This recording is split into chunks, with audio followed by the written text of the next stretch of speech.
আসসালামু আলাইকুম রহমতুল্লাহ বরকাত। নাহমাদুহু ওয়া নুসাল্লি আলা রাসূলিহিল কারীম, আম্মা বাদ। আল্লাহুম্মা সাল্লি ওয়া সাল্লিম আলা নবিয়িনা মুহাম্মদ। তো বরাবরের মতো আজকে আমাদের হচ্ছে যে তৃতীয় ক্লাস শুরু হলো আলহামদুলিল্লাহ।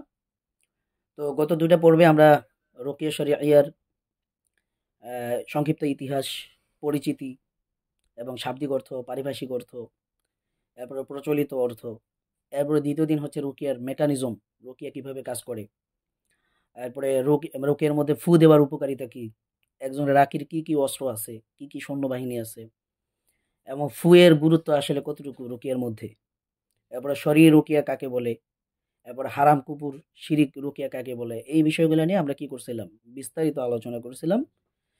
তো এরই ধারাবাহিকতায় আজকে হচ্ছে আমাদের তৃতীয় ক্লাস। তো আমরা এই ক্লাসে কি করব, রাকি এবং মার্কির পরিচয় নিয়ে আলোচনা করব ইনশাল্লাহ। এবং আমাদের এই ক্লাসে মোট আজকে রাকিদের 20টা বৈশিষ্ট্যের কথা উল্লেখ করা হবে, 20টা গুণের কথা উল্লেখ করা হবে, এবং 20টা যোগ্যতার কথা উল্লেখ করা হবে, যেগুলো একজন শরীর রাখির জন্য খুবই গুরুত্ব রাখে এবং এই বিষয়গুলো খুবই জরুরি।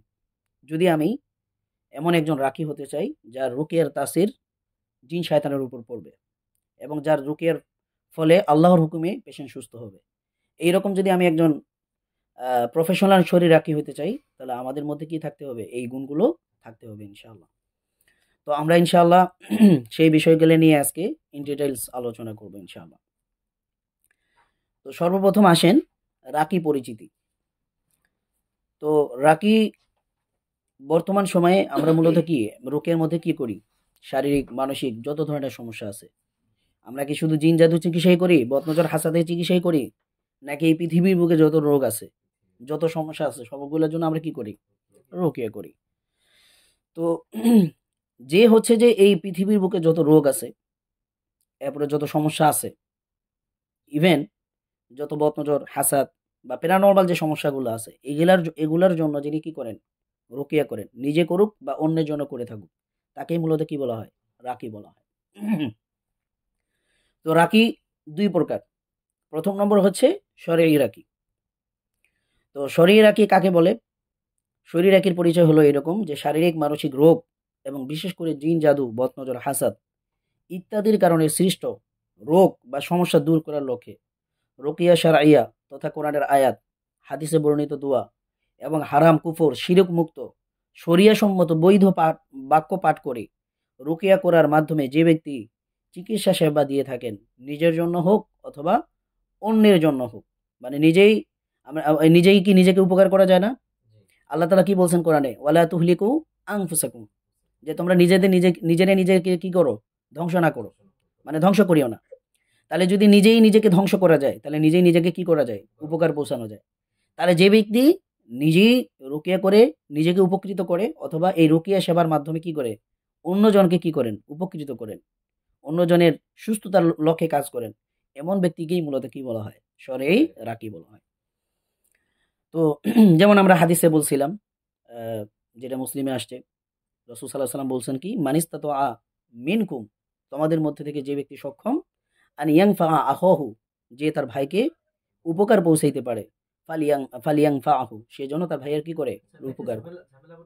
হাদিসে একজন শরীর রাকির বৈশিষ্ট্য কি বলা হয়েছে, অন্যকে উপকার পৌঁছানো, তাই না? ঠিক আছে। তো এখন হচ্ছে বর্তমান প্রচলিত অর্থে শরীর রাকি কাকে বলে। এখন তো মনে করেন কবিরাজরাও নিজের নামে শুরুতে কি লাগায়, রাকি লাগায়। এটা কথা বাস্তব যে তারাও রাকি, কিন্তু শরীর রাকি না। তারা যে রাকি না বিষয়টা এমন না, মানে মন্ত্র পাঠ করে যে সেও তো রাকি, জাদুর মন্ত্র পাঠ করে যে সেও রাকি, তারা রাকি কিন্তু কি না, শরীর রাকি না। তো আমরা এখন শরীর মানে বর্তমান সময়ে শরীর রাকি কাকে বলে, ওই যে আমরা তিব্বে নববীর যে তিনটা প্রকার আলোচনা করছিলাম, যে রাসূল সাল্লাল্লাহু আলাইহি সাল্লাম তিন সিস্টেমে কি করতেন, চিকিৎসা সেবা দিতেন, চিকিৎসা করতেন। ওই তিনটা জিনিসকে যে পরিপূর্ণভাবে ফলো করে, তাকেই বর্তমান প্রচলিত ভাষায় কি বলে, শরীর রাকি বলে। ঠিক আছে, বিষয়টা ক্লিয়ার? এই বিষয়ে তো আমাদের আর আলোচনা যাওয়ার দরকার নেই, যেহেতু আমরা এর আগে ওই তিনটা বিষয় উল্লেখ করছি। এখন আসেন একজন শরীর রাকি, তার আসলে মর্যাদা কি, এই সম্পর্কে আমরা আজকে খুবই গুরুত্বপূর্ণ একটা আলোচনা করব।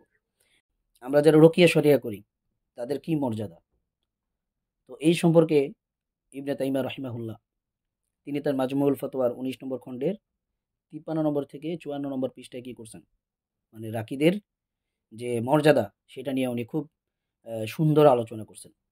আমরা ওনার ভাষা থেকেই শুনি উনি কি বলছেন। তো তিনি বলতেছেন, ওয়া আম্মা মান সালাকা ফি দাফ'i আদাওয়াতিহিম মাসলাকাল আদলি ওয়া আম্মা মান, মান মানে কি যে ব্যক্তি, এখানে যে ব্যক্তি দ্বারা কি বুঝেছে রাকি। ওয়া আম্মা মান সালাকা ফি দাফ'i আদাওয়াতিহিম মাসলাকাল আদলি, অর্থাৎ যে রাকি জিন শয়তানদের, আদাওয়াতিহিম মানে এখানে হিমের মার্জাকে জিন শয়তান, মানে জিন শয়তানদের শত্রুতাকে প্রতিহত করার ক্ষেত্রে যে রাকি কি করে, ইনসাফের পথ অবলম্বন করে। ওয়া আম্মা মান সালাকা ফি দাফি'i আদাওয়াতিহিম মাসলাকাল আদলি, মানে যে ব্যক্তি, যে রাকি জিন শয়তানদের শত্রুতাকে প্রতিহত করার জন্য, প্রতিহত করার ক্ষেত্রে কি করেন, ইনসাফের পথ অবলম্বন করেন। কোন ইনসাফ? আল্লাযী আমারাল্লাহু বিহি ওয়া রাসূলুহু, যেই ইনসাফ করার কথা আল্লাহ এবং তার রাসূল কি করছেন, আদেশ দিয়েছেন। ফাইন্নাহু লাম ইয়াজলিমহুম, তাহলে এমন ব্যক্তি মানে এমন রাকি সে আসলে জিন শয়তানের উপর কি করতেছে না, জুলুম করতেছে না, সে তাদের উপর জুলুমকারী না, সে জালেম না। বাল হুয়া মুতিউল লিল্লাহি ওয়া রাসূলিহি ফি নাসরিল মাজলুম ওয়া ইগাথাতিল মালহুফ ওয়া তানফিসি আনিল মাকরুবি। তো এরপরে উনি বলতেছেন বরং সে মুতিউল লিল্লাহ ওয়া রাসূলিহি, আল্লাহ এবং তার রাসূলের আনুগত্যকারী। কি কোন ক্ষেত্রে? যে নাসরিল মাজলুম, মাজলুমকে সহায়তা করার ক্ষেত্রে, সাহায্য করার ক্ষেত্রে। ওয়া ইগাসাতিল মালহুফ, এবং যে ব্যক্তি দুঃখ ভ্রাক্রান্ত হয়ে আছে এই ব্যক্তিকে সহায়তা করার ক্ষেত্রে সে কি আল্লাহ এবং তার রাসূলের আনুগত্যকারী। এরপরে বলা হচ্ছে ওয়া তানফিসি আনিল মাকরুবি মাকরুব, এবং হচ্ছে যিনি সংকট অবস্থায় আছে, অভাবগ্রস্তায় বা দূরের অবস্থা, মানে খুবই কঠিন অবস্থায় আছে, নাজুক অবস্থায় আছে, এমন ব্যক্তির কষ্টকে সে লাঘব করে দেয়। এই সমস্ত ক্ষেত্রে সে কি আল্লাহ এবং তার রাসূলের অনুগত্যকারী।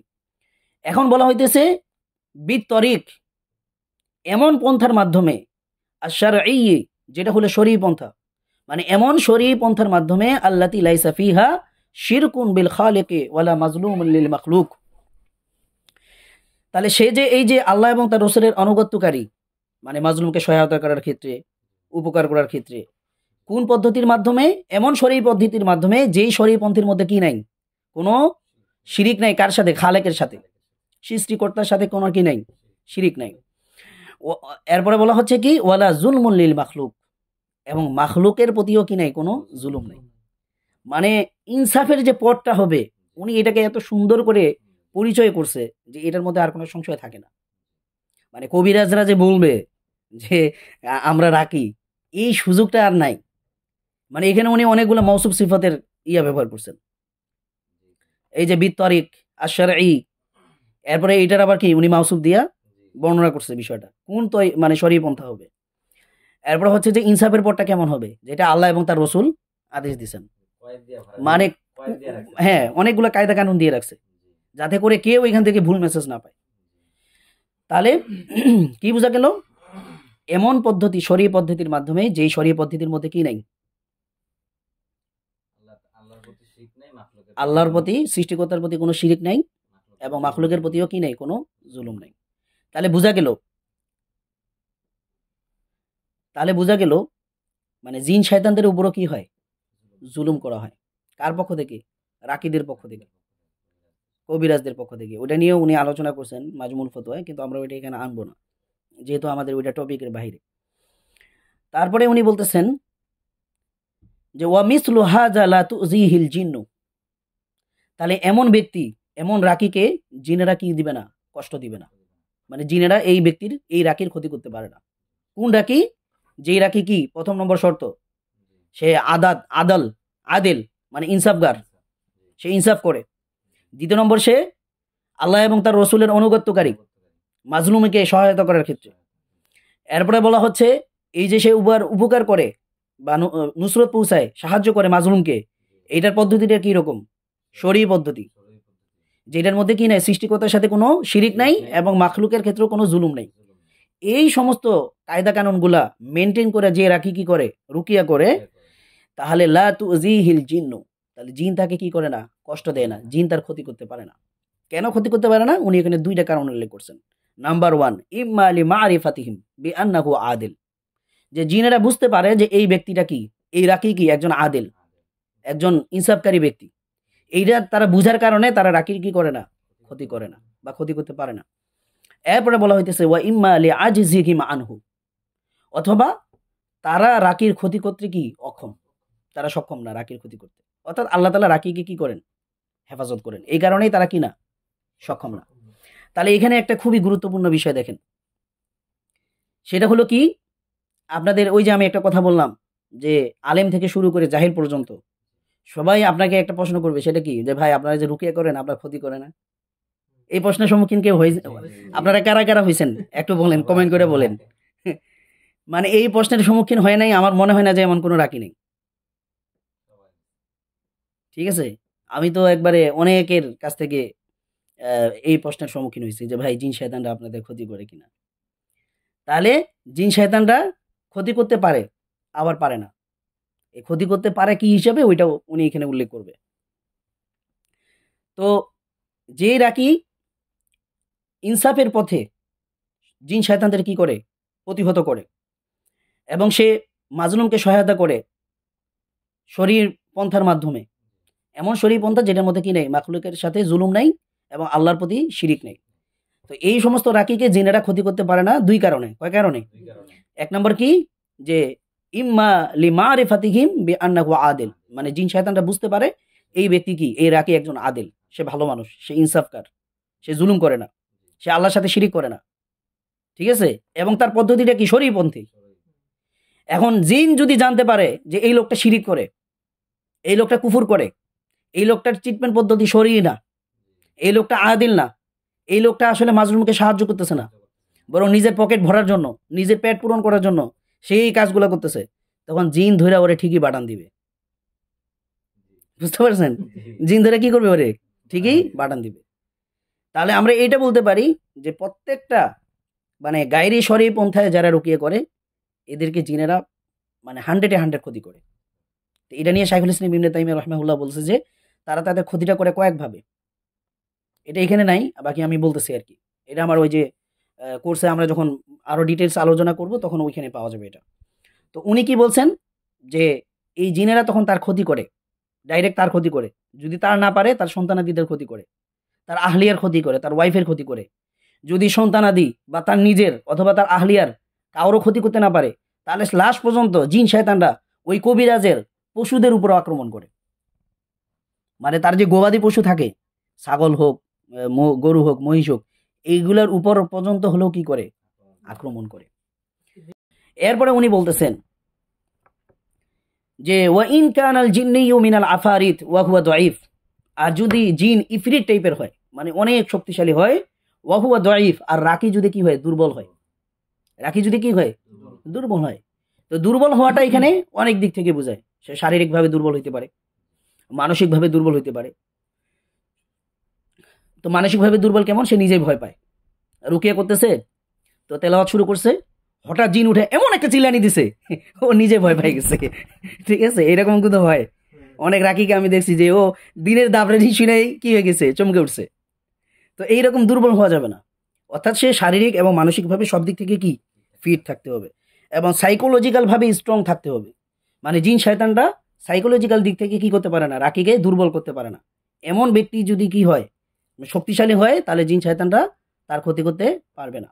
কিন্তু যদি সে কি হয়, সাইকোলজিক্যাল দিক থেকে দুর্বল থাকে, অথবা মানসিকতার দিক থেকে দুর্বল থাকে, অথবা শারীরিক দিক থেকে দুর্বল থাকে, অথবা যে আপনার আধ্যাত্মিক যে শক্তি, রুহানি যে শক্তি, অর্থাৎ তার নিজের নফস যদি ঠিক না থাকে, নফসের মধ্যে যদি খারাপই থাকে, এদিক থেকে যদি সে দুর্বল থাকে, তাহলে এই সমস্ত রাকিদেরকে কি করতে পারে, ফাকদ তুজি, তাহলে জিনেরা কি করতে পারে, তার ক্ষতি করতে পারে, তাকে কষ্ট দিতে পারে।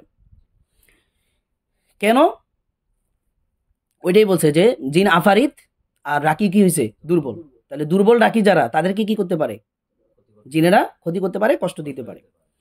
তো এরপরে উনি রাকিদেরকে নসিহত করছেন, যে রাকি দুর্বল তার ক্ষেত্রে নসিহত করছে, বলতেছে কি ফায়ামবাগি লিমিসলি হাজা আন ইয়াহতারিজা বিকিরাআতিল উওয়াজি মিসলা আয়াতুল কুরসি ওয়াল মুআউযিজাত ওয়াস সালাহ ওয়াদ দুআ ওয়া নাহওয়া যালিক মিম্মা ইউকাউবিল ঈমানা ওয়া ইউজান্নিবু যুনুবা আল্লাতী বিহা ইউসাল্লিতুনা আলাইহি।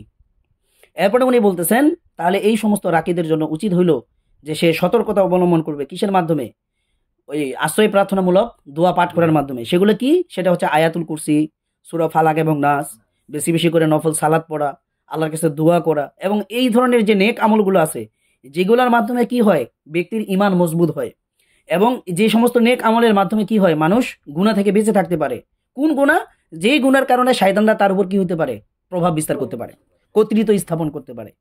তাহলে এই ধরনের নেক আমলগুলো কি করতে হবে, তাকে করতে হবে। এগুলা যদি করে তাহলে কি ওই দুর্বল রাকি হলেও তাকে কি আল্লাহ তাআলা হেফাজত করবেন। এরপরে উনি বলতেছেন ফাইন্নাহু মুজাহিদুন ফি সাবিলিল্লাহ, এটা হলো আমাদের মূল টপিক। উনি কি বলতেছেন যে ফাইন্নাহু মুজাহিদুন ফি সাবিলিল্লাহ, এই রাকি সে হলো আল্লাহর পথের একজন মুজাহিদ। ওয়াহাদা মিন আযমিল জিহাদ, আর এই যে জিন তাড়ানোটা, রুকিয়া করাটা শরঈ পন্থায়, ইনসাফের পথে, শরঈ পন্থার মাধ্যমে, এবং হচ্ছে কি মাজলুমকে সাহায্য করার ক্ষেত্রে যে রাকি রুকিয়া করে সে হলো কি সব থেকে বড় মুজাহিদ, এবং তার কাজটা হলো সব থেকে বড় জিহাদ। সুবহানাল্লাহ। এই সব থেকে বড় জিহাদের এখানে কি উদ্দেশ্য, এটার ব্যাখ্যা আমরা দিব ইনশাআল্লাহ। ফালিয়াহজার, সুতরাং সে যেন সতর্ক থাকে, আন ইয়ানসুরাল আদুওয়া আলাইহি বিজুনুবিহি, এই বিষয়ে যে তার গুনাহের কারণে যেন শয়তান তার উপর বিজয়ী না হয়, এই বিষয়টা সে কি থাকবে, চোখান্না থাকবে, এই বিষয়ে সে সতর্কতা অবলম্বন করবে। তো যেটা বলতেছিলাম যে ওয়াইন কানাল আমরু ফাওকা কুদরতিহি, মানে সে শরীর পথ অবলম্বন করে, সব দিক দিকে ঠিক আছে, কিন্তু সে দুর্বল। এমন দুর্বল হওয়ার পরে সে কি করছে, নিয়মিত মাসনুন দোয়া পাঠ করে, গুনাহ থেকে সেও বাইচা থাকে। এর পরেও জিন শয়তানরা তাকে কি করতেছে, কষ্ট দিতেছে। ওয়াইন কানাল আমরু ফাওকা কুদরতিহি, মানে এই সবগুলো মেনটেন করার পরেও বিষয়টা যদি তার উপর কি হয়ে যায়, ওয়া ইনকানাল আমরু, যদি বিষয়টা হয় ফাওকা কুদরতিহি, মানে তার সামর্থ্যের বাহিরে হয়ে যায়, মানে সে সবকিছু মেনটেন করতেছে, তার আর কোনো সামর্থ্য নাই যেটার মাধ্যমে সে জিনের কষ্টটাকে মোকাবেলা করতে পারতেছে, তাহলে ফালা ইউকাল্লিফুল্লাহু নাফসান ইল্লা উসাহা, তাহলে আল্লাহ তাআলা কোনো ব্যক্তির উপর কি করেন নাই, এমন কোনো বিষয় চাপাই দেন নাই যেটার সক্ষমতা তার নাই। তাহলে এই রাখির জন্য রুকিয়া না করাটাই কি বেটার, কারণ ও নিজেই রোগী কারণ কি সে নিজেই রোগী। এটা সব থেকে বড় প্রশ্ন, সেটা হলো কি, এই যে মনে করেন প্রশ্ন করে না যে ভাই আমি তো মাসনুন দোয়া পড়ি, ঠিক মতো নামাজ পড়ি, তারপরও জিন আমার এত কষ্ট দিতেছে কেন, বুঝেন নাই? তা আমি তো সবকিছু মেনটেন করতেছি, তারপরও জিন আমাকে কেন কষ্ট দিতেছে? তো এটার পিছনে মূল কারণ কি? এর পিছনে কারণ হলো মাসনুন দোয়া, এটা হলো প্রিভেনশন, মানে আমাদেরকে প্রোটেকশন দিবে, প্রোটেক্ট করবে আমাদেরকে। মাসনুন দোয়া কি করে, প্রোটেক্ট করে কি থেকে? প্রিভেনশন মানে ভবিষ্যতে আসন্ন যে বিপদগুলো আছে, যে ক্ষতিগুলো আছে, এগুলো থেকে আমাদেরকে কি করবে, মাসনুন দোয়া হেফাজত করবে। কিন্তু অলরেডি আমি যে রোগগুলো আক্রান্ত হয়ে গেছি, এটার জন্য কি মাসনুন দোয়া নাকি তার চিকিৎসা নিতে হবে? তো সে এখন চিকিৎসা না নিয়ে শুধু মাসনুন দোয়া করে যেতেছে, এই কারণে সে হাজারো মাসনুন দোয়া করার কারণে কি হচ্ছে না, তার সুস্থতা আসতেছে না, জিন তাকে কষ্টই দিতেছে। বুঝতে পারছেন? তাহলে তো এটার উদাহরণটা কিরকম, মনে করেন একজন ব্যক্তি, তার যেন করোনা না হয়, তার যেন কি না হয়, করোনা না হয়, এই জন্য সে কি করলো, প্রথম ডোজ নিল, ভ্যাকসিন নিল, দ্বিতীয় ডোজ নিল, তৃতীয় ডোজ নিল, চতুর্থ ডোজ নিল, বা হচ্ছে একবারে বুস্টার ডোজ নিছে। কেন নিল? তার যেন করোনা না হয়। কিন্তু এই সমস্ত টিকা নেওয়ার পরেও আমরা দেখছি অনেকে আক্রান্ত হয়ে গেছে, বা অনেকে যদি আক্রান্ত হয়ে যায়, তাহলে ওই ব্যক্তি আক্রান্ত হওয়ার পরে সে কি আবার টিকা নেবে নাকি চিকিৎসা করাবে? কোনটা? চিকিৎসা করাবে। সেম একই বিষয়, এই মাসনুন দোয়া বা ইয়াগুলো, এগুলো হচ্ছে টিকার মতো। এগুলা করার পরেও যদি কেউ আক্রান্ত হয়ে যায়, তখন তাকে এলাজ করতে হবে, ট্রিটমেন্ট নিতে হবে। তখন শুধু কি করতে হবে না, মাসনুন দোয়া করলেই হবে না। তো এই জন্য কি করতে হবে, মাসনুন দোয়া কি বাদ দিয়ে দিবে? না, দিবে না। সে তো অলরেডি যেটা আক্রান্ত হয়েছে, ওটার জন্য তার ট্রিটমেন্ট চলতেছে। পাশাপাশি ভবিষ্যতে আরও যেন কোনো কিছু তাকে অ্যাটাক করতে না পারে, এই জন্য সে মাসনুন দোয়াগুলো কি করবে, কন্টিনিউ করে যাবে। তাহলে এইখানে এই বিষয়টাই যে ওয়াইন কানাল আমরু ফাওকা কুদরতিহি, যদি এই সব কিছু মেনটেন করার পরেও জিন শয়তান তাকে কি করে, কষ্ট দেয়, তাহলে ফালা ইউকাল্লিফুল্লাহু নাফসান ইল্লা উসআহা, তাহলে আল্লাহ তাআলা এমন ব্যক্তির উপর কোনো কিছু মানুষের উপর এমন কিছু চাপাই দেয় না যেটা তার সামর্থ্যের বাইরে। অর্থাৎ এই রাকির জন্য রুকিয়ে না করাটাই কি ঠিক, বেটার। তার নিজের উচিত নিজে চিকিৎসা করানো, কারণ সে এখন কি নিজে রোগী। আচ্ছা, আপনারা কি এবার ওটা বুঝতে পারছেন? আপনারা একটু কমেন্ট করে জানান এই যে ইয়াটা হলো, এটাকে আপনারা বুঝতে পারছেন কিনা। আলহামদুলিল্লাহ, আল্লাহ তাআলা আপনাদের ইলমের মধ্যে বারাকা দান করুক, আকল দিমাগের মধ্যে বারাকা দান করুক, সবাই বুঝতে পারছেন আলহামদুলিল্লাহ। তাহলে এইখানে আমরা রাকির যে মর্যাদা নিয়ে আলোচনা করছিলাম, আমাদের শিরোনাম কি ছিল, শরী রাকির মর্যাদা। তো শরী রাকির মর্যাদা আমরা এখানে কি পাইলাম, ফাইন্নাহু মুজাহিদুন ফি সাবিলিল্লাহ, সে হলো আল্লাহ রাস্তার একজন মুজাহিদ। আর দ্বিতীয় নম্বর হলো যখন রাকি শরী পন্থায় কাজ করে আদেলের সাথে, ইনসাফের সাথে এবং মাসরুমকে সাহায্য করার নিয়তে, তখন এবং সে আল্লাহর সাথে শিরিক করে না এবং কোনো সৃষ্টির উপর কি করে না, জুলুম করে না, এমন রাকিকে জেনে রাকি করতে পারে না, কষ্ট দিতে পারে না। তো এটা কি রাকির ফজিলত না? এটা অনেক বড় একটা ফজিলত, অনেক বড় একটা মর্যাদা। আর সব থেকে বড় মর্যাদা হলো তাকে মুজাহিদ বলা হয়েছে এবং তার রুকের কাজটাকে কি বলা হয়েছে, জিহাদ বলা হয়েছে। তো এইখানে তার কাজটাকে যে জিহাদ বলা হয়েছে এবং তাকে যে কি বলা হলো, মুজাহিদ বলা হলো, এটার ব্যাখ্যাটা আমরা দিব। আমাদের আরেকটা ছোট্ট একটা ইবারত রয়ে গেছে, এটা আমরা একটু ক্লিয়ার করে নিই। তো এখানে কি বলা হইতেছে, সেটা হলো যে উনি এরপরে বলতেছেন ফাহাযা মিন আফজলিল আমাল, এই যে রাকির যে এই কাজগুলা, এটা কি অনেক উত্তম একটা কাজ, সব থেকে বড় উত্তম কাজ। ওয়া হুয়া মিন আমালিল আম্বিয়া ওয়া সালিহিন, আর এই রাকির কাজটা হলো কি আম্বিয়াদের, নবীদের কাজ এবং সালিহিনদের কাজ। ফাইন্নাহু মা যালাল আম্বিয়া ওয়া সালিহুন ইয়াদফাউনা শায়াতিন আন বানি আদম, এমন কোন আম্বিয়া এবং সালিহিন নেককার লোক নেই যারা বনি আদমের শরীর থেকে কি করে নেই, শয়তানদেরকে বিতাড়িত করেন নেই, প্রতিহত করেন নেই। বিমা আমার আল্লাহু বিহি ওয়া রাসূলুহু, আল্লাহ এবং তার রাসূল যে বিষয়গুলোর মানে যেগুলোর মাধ্যমে তাদেরকে তাড়ানোর অনুমতি দিয়েছেন, ওই বিষয়গুলো অবলম্বন করে তারা কি করছেন, প্রত্যেক নবী এবং সালেহিনরা, নেককার লোকরা কি করছেন, বনি আদমের শরীর থেকে জিন তাড়াইছেন। আর কামা কানাল মাসীহু ইয়াফআলু যালিক, এবং এই কাজটা কি করছেন, ঈসা আলাইহিস সালাম করছেন। ওয়া কামা কানা নাবিয়ুনা ইয়াফআলু যালিক, এবং আমাদের নবী মুহাম্মদ সাল্লাল্লাহু আলাইহি সাল্লাম তিনিও কি করছেন, এই কাজটা করছেন। তাহলে বোঝা গেল এই যে শাইখুল ইসলাম ইবনে তাইমিয়া রাহিমাহুল্লাহ যে দুইটা বাক্য মানে এবারও আমরা পড়লাম, এখান থেকে আমরা কি বুঝলাম যে রাকির কাজটা হলো সবথেকে বড় জিহাদ এবং এটা উত্তম কাজ, আম্বিয়াদের কাজ, নবীদের কাজ, সালেহিনদের কাজ। কথা বুঝতে পারছেন? তো এটা হলো একজন শরী রাকির মর্যাদা। তো এরপরে উনি বলতেছেন যে এখন হচ্ছে যে আমরা ওই শাইখুল ইসলাম ইবনে তাইমিয়া রাহিমাহুল্লাহর ওই কথার ব্যাখ্যা দিব, যেটা উনি বলছেন যে ফাইন্নাহু মুজাহিদুন ফি সাবিলিল্লাহ। তো ওইটা ব্যাখ্যা দেওয়ার আগে এইখানে আমরা ইবনে তাইমিয়া রাহিমাহুল্লাহর যে মূল বক্তব্য, এই বক্তব্যের একটা আমরা কি করব, সারমর্ম দাঁড় করাবো। এর মধ্যে এক নম্বর হচ্ছে যে একজন ন্যায়প্রাণ শরী রাকির মাজলুমের শরীর থেকে জিন তাড়ানো এবং অদৃশ্য শয়তানি শক্তির বিরুদ্ধে মাজলুমকে সাহায্য করার কাজটি হলো সর্বোত্তম জিহাদের অন্তর্ভুক্ত। এটা কে বলছেন? ইবনে তাইমিয়া রাহিমাহুল্লাহ। দ্বিতীয় নম্বর তার মর্যাদা কি, একজন ন্যায়পরায়ণ শরী রাকি আল্লাহর রাস্তায় যুদ্ধকারী একজন মুজাহিদ। ঠিক আছে, কেননা তিনি মুসলিম ভাই বোনদের জান মাল এবং ইজ্জত আবরুকে রক্ষা করার জন্য অদৃশ্য শত্রু জিন শয়তান ও তাদের অনুসারী জাদুকরদের বিরুদ্ধে কি করেন, জিহাদ করেন। তো এই যে আমাদের বোনরা বলে যে ভাই আমাকে তো ফিজিক্যালি হ্যারাসমেন্ট করে, আমাকে সেক্সুয়ালি হ্যারাসমেন্ট করে, এগুলাকে প্রতিহত কে করতেছে? রাকি করতেছে।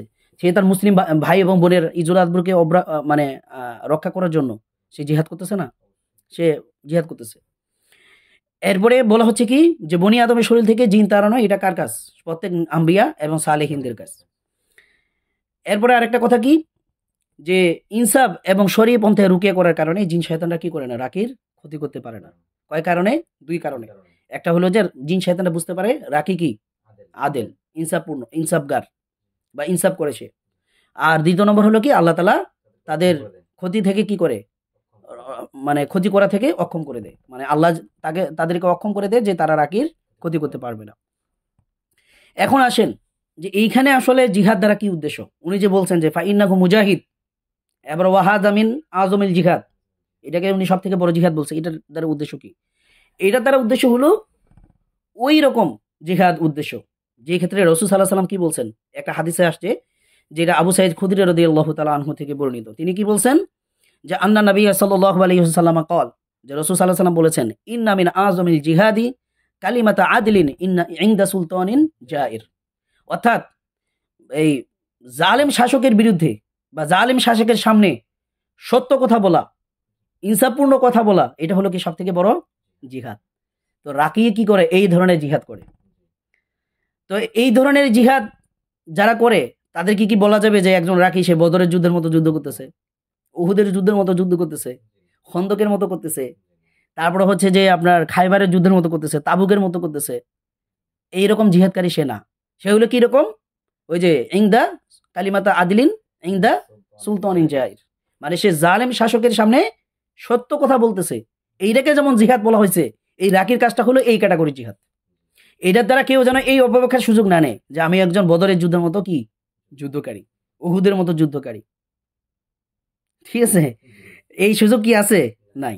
আচ্ছা, তো এখন এই যে রাকি, সে যদি এই জিন শয়তানদের মোকাবেলা করতে গিয়ে সে যদি মারা যায়, এখন কি বলা হবে যে তাকে আসলে গোসল করানো হবে না?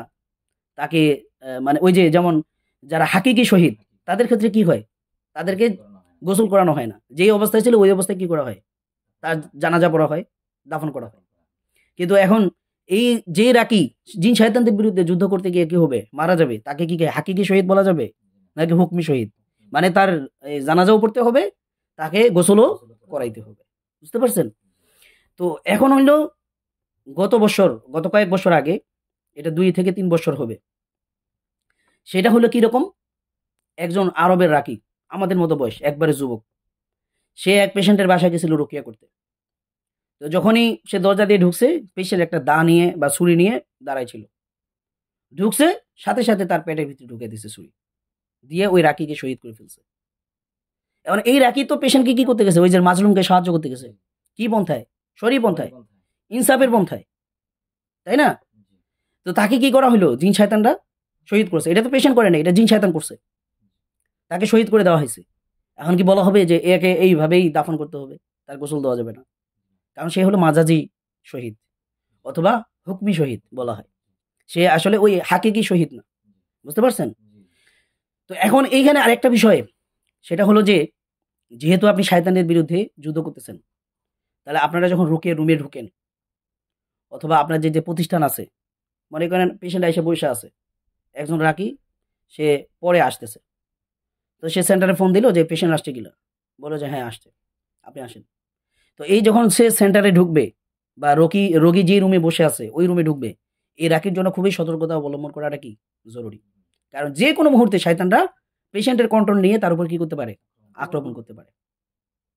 ইভেন যারা হোম সার্ভিসে যায় ওই সমস্ত রাকিদের জন্য কি এই ধরনের সতর্কতাগুলো অবলম্বন করাটা খুবই জরুরি।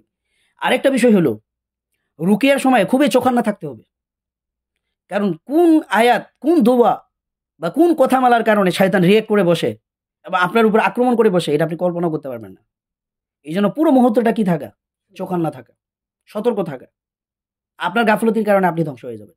আল্লাহ তাআলা আমাদের সকল রাকি ভাইদেরকে হেফাজত করুক এই জিন শয়তানদের অনিষ্ট থেকে। তো পেশেন্টরা আমাদেরকে যে গালাগালি করে বা ইয়ে করে, এগুলো রাকিদেরকে বুঝতে হবে যে কোনটা পেশেন্ট করতেছে আর কোনটা জিন শয়তান করতেছে, মানে কোনটা ইচ্ছা করে করতেছে আর কোনটা অনিচ্ছা করে করতেছে। এই পার্থক্য যদি রাকি না বুঝে, তাহলে এর আসলে রুকিয়া করার কি নেই, হক নেই, অধিকারী নেই। বুঝতে পারছেন? তো স্ক্রিন কি দেখা যাচ্ছে তো না? আচ্ছা, তো এরপরে আসেন, ওই যে আমি বলছিলাম যে আজকে আমরা 20টা গুণাবলী কি করব, উল্লেখ করব, যে রাকিদের মধ্যে কি ধরনের বৈশিষ্ট্য থাকা দরকার। এর মধ্যে কয়টা বলছি আমরা, 20টা বৈশিষ্ট্য থাকবে। এর মধ্যে প্রথম বৈশিষ্ট্য হলো, একজন রাকি তিনি কি থাকবেন, অবশ্যই তাগুত বর্জনকারী হইতে হবে। অবশ্যই কি তাগুত তাগুত তাগুত বর্জনকারী হইতে হবে। বুঝতে পারছেন? তো সব থেকে বড় তাগুত হলো শয়তান, বা তাগুতের 7টা প্রকার আছে, যেটা ইবনুল কাইয়িম রাহিমাহুল্লাহ বলছেন।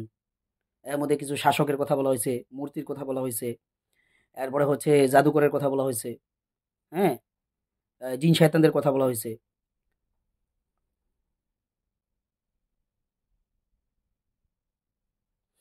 তো যেটা বলতেছিলাম আর কি, তো রাকির প্রথম গুণ কি হবে? একজন শরীরে রাকিকে অবশ্যই তাগুত কি বর্জনকারী হইতে হবে, মানে সে তাগুদের অনুসারী কখনোই হইতে পারবে না। এটা হলো তার প্রথম গুণ। এবং আল্লাহর প্রতি সঠিক ঈমান আনয়নকারী হইতে হবে, ঈমানদার হইতে হবে পরিপূর্ণ। বুঝতে পারছেন? তো এখন আসেন, আল্লাহ তাআলা কোরআনের মধ্যে এই তাগুত বর্জন করার যে আয়াতগুলো বলছেন, এর মধ্যে প্রথম কি? লা ইকরাহা ফিদ্দিন। আল্লাহ তাআলা সূরা বাকারার এই 256 নম্বর আয়াতে বলতেছেন যে লা ইকরাহা ফিদ্দিন, নিশ্চয়ই দিন গ্রহণ করার ক্ষেত্রে, অর্থাৎ ইসলাম গ্রহণ করার ক্ষেত্রে কোনো কি নাই, জোর জবরদস্তি নেই।